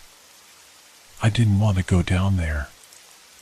I could feel it, whatever was lurking beneath the surface, in the darkness below. But there was no choice. The creature was behind me, and whatever lay ahead seemed to be my only hope. I forced myself to move. Each step echoed in the silence, louder than it should have been, making my heart race. The stone beneath my feet was slick with moisture, and the walls felt as if they were closing in, narrowing the path ahead. The further I descended, the more oppressive the atmosphere became. The air was thick with the weight of something old, something that had been buried for centuries. It felt wrong, like the world itself was holding its breath. Then, I heard it again, the rustling, the scraping claws, the unmistakable growl of the creature. I wasn't alone anymore. It was closer this time. Much closer. I glanced over my shoulder, but the darkness swallowed everything. There was no light here, no way to see what was coming, but I could feel its presence, a palpable weight pressing down on me, suffocating me. I quickened my pace, my breath ragged and shallow. My thoughts were scattered, a jumble of panic and confusion. What was happening? What were these creatures? Where had they come from? The questions spun in my mind, but there were no answers, just the relentless pounding of my heart and the constant sound of claws on stone. And then, ahead of me, something shifted. A figure emerged from the darkness. At first, it was just a shape, a vague silhouette. But as it drew closer, I could see it clearly. It wasn't the creature. It was something else.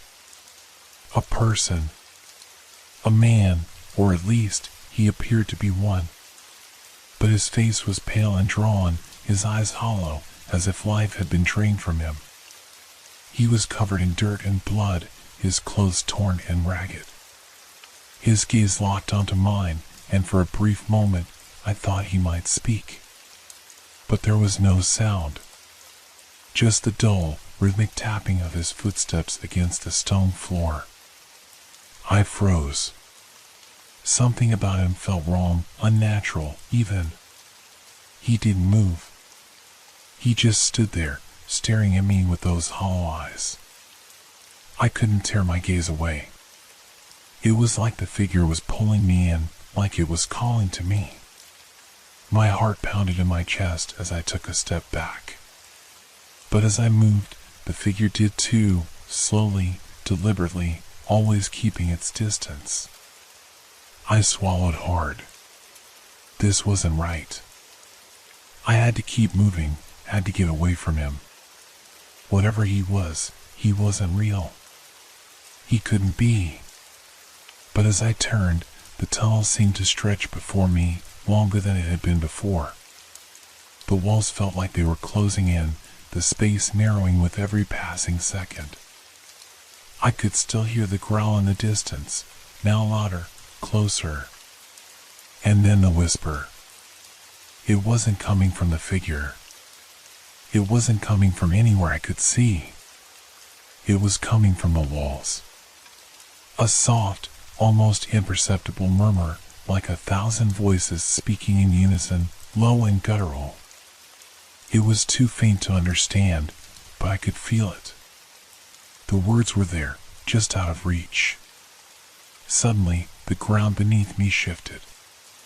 The stones trembled, a deep, rumbling vibration that seemed to come from deep within the earth. It was as if something was moving, something enormous, something alive. The tunnel groaned, as if protesting its own existence. And then I felt it. The walls, the floor, the ceiling, they were all moving, twisting around me like the inside of a living creature. I could hear the shift of massive, unseen forces, as if the very tunnel was alive and breathing, feeding off the fear that was pouring from me in waves. I wasn't just lost. I was trapped. The man in front of me smiled, but it wasn't a human smile. It was a twisted thing, wide and grotesque, stretching across his face in an impossible way. Then he spoke. But it wasn't words. It was a voice, a low, guttural hiss that reverberated through my bones as if it came from the very depths of the earth itself. You should never have come here. And then the growl, the creature's growl, broke through the walls, louder than ever, a deafening roar that shook the air. Everything went black.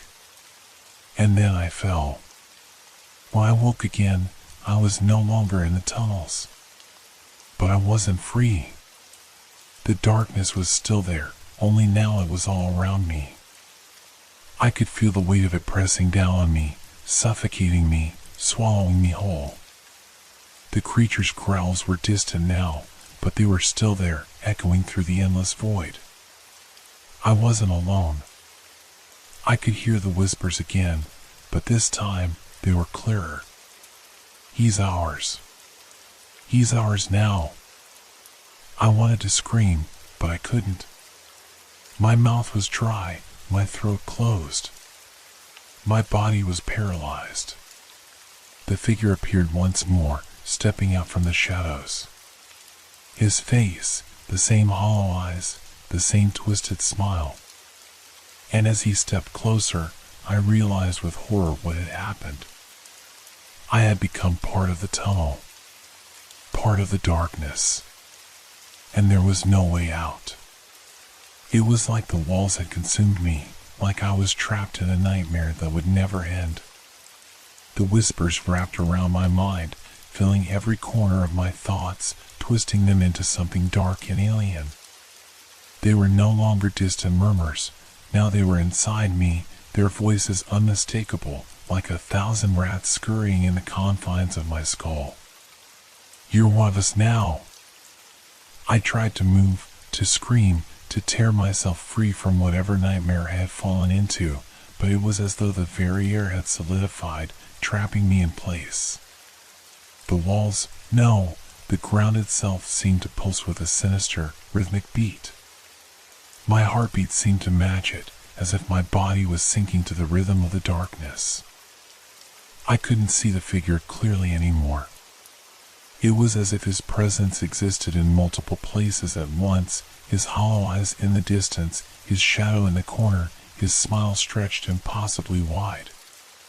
The more I focused, the more fragmented he became, until I wasn't sure if he was truly there, or if he was just a manifestation of the madness creeping into my mind. The tunnel, no, the whole space around me seemed to stretch and twist, warping like some living organism. There were no longer any straight lines, no direction. It was as if I was in the belly of some ancient beast, drifting aimlessly through the darkness. My body felt weightless, my thoughts fragmented, and I couldn't tell where the tunnel ended and I began. The whispers grew louder. "You can never leave. You never will. It's too late." I wanted to scream, to fight against it, but my throat was dry. The breath in my chest was shallow, as though the air itself was thick with something oppressive and foreign. "We've waited for you," the voice seemed to echo from every corner, from every shadow. I could feel something cold and wet brushing against my skin. I jerked, but there was nothing there. My heart thundered in my chest, a savage rhythm of terror.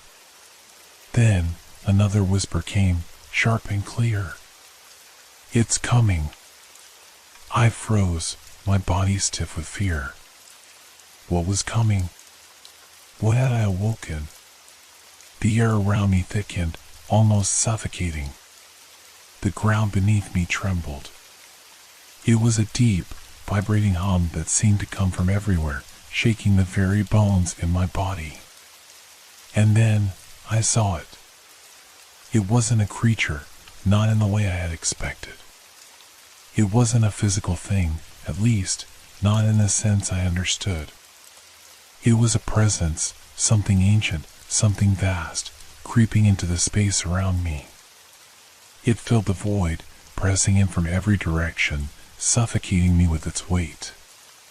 And as it drew closer, I could hear the unmistakable scratching of claws, the gnashing of teeth.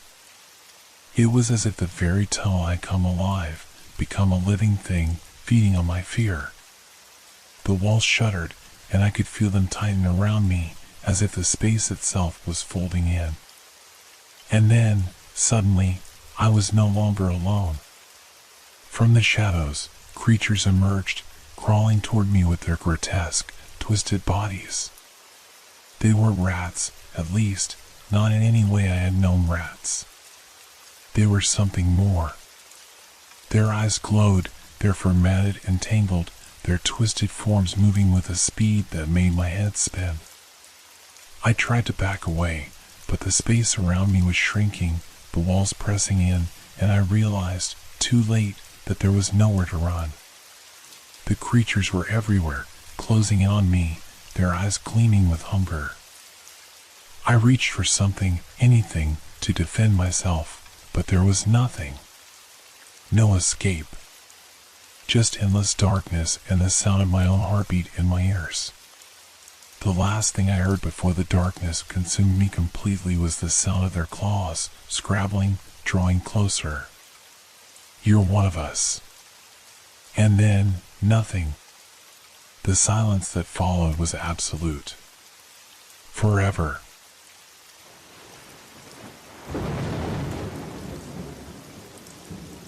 This has been a long, dark journey through the night with Whisper Crowley. Thank you for staying with us until the end. Leave a like if these stories made you look at the darkness a little differently, and share in the comments what you enjoyed most or what gave you chills. Make sure to subscribe so you don't miss our next Sinister Whispers. Until we meet again in the world of shadows.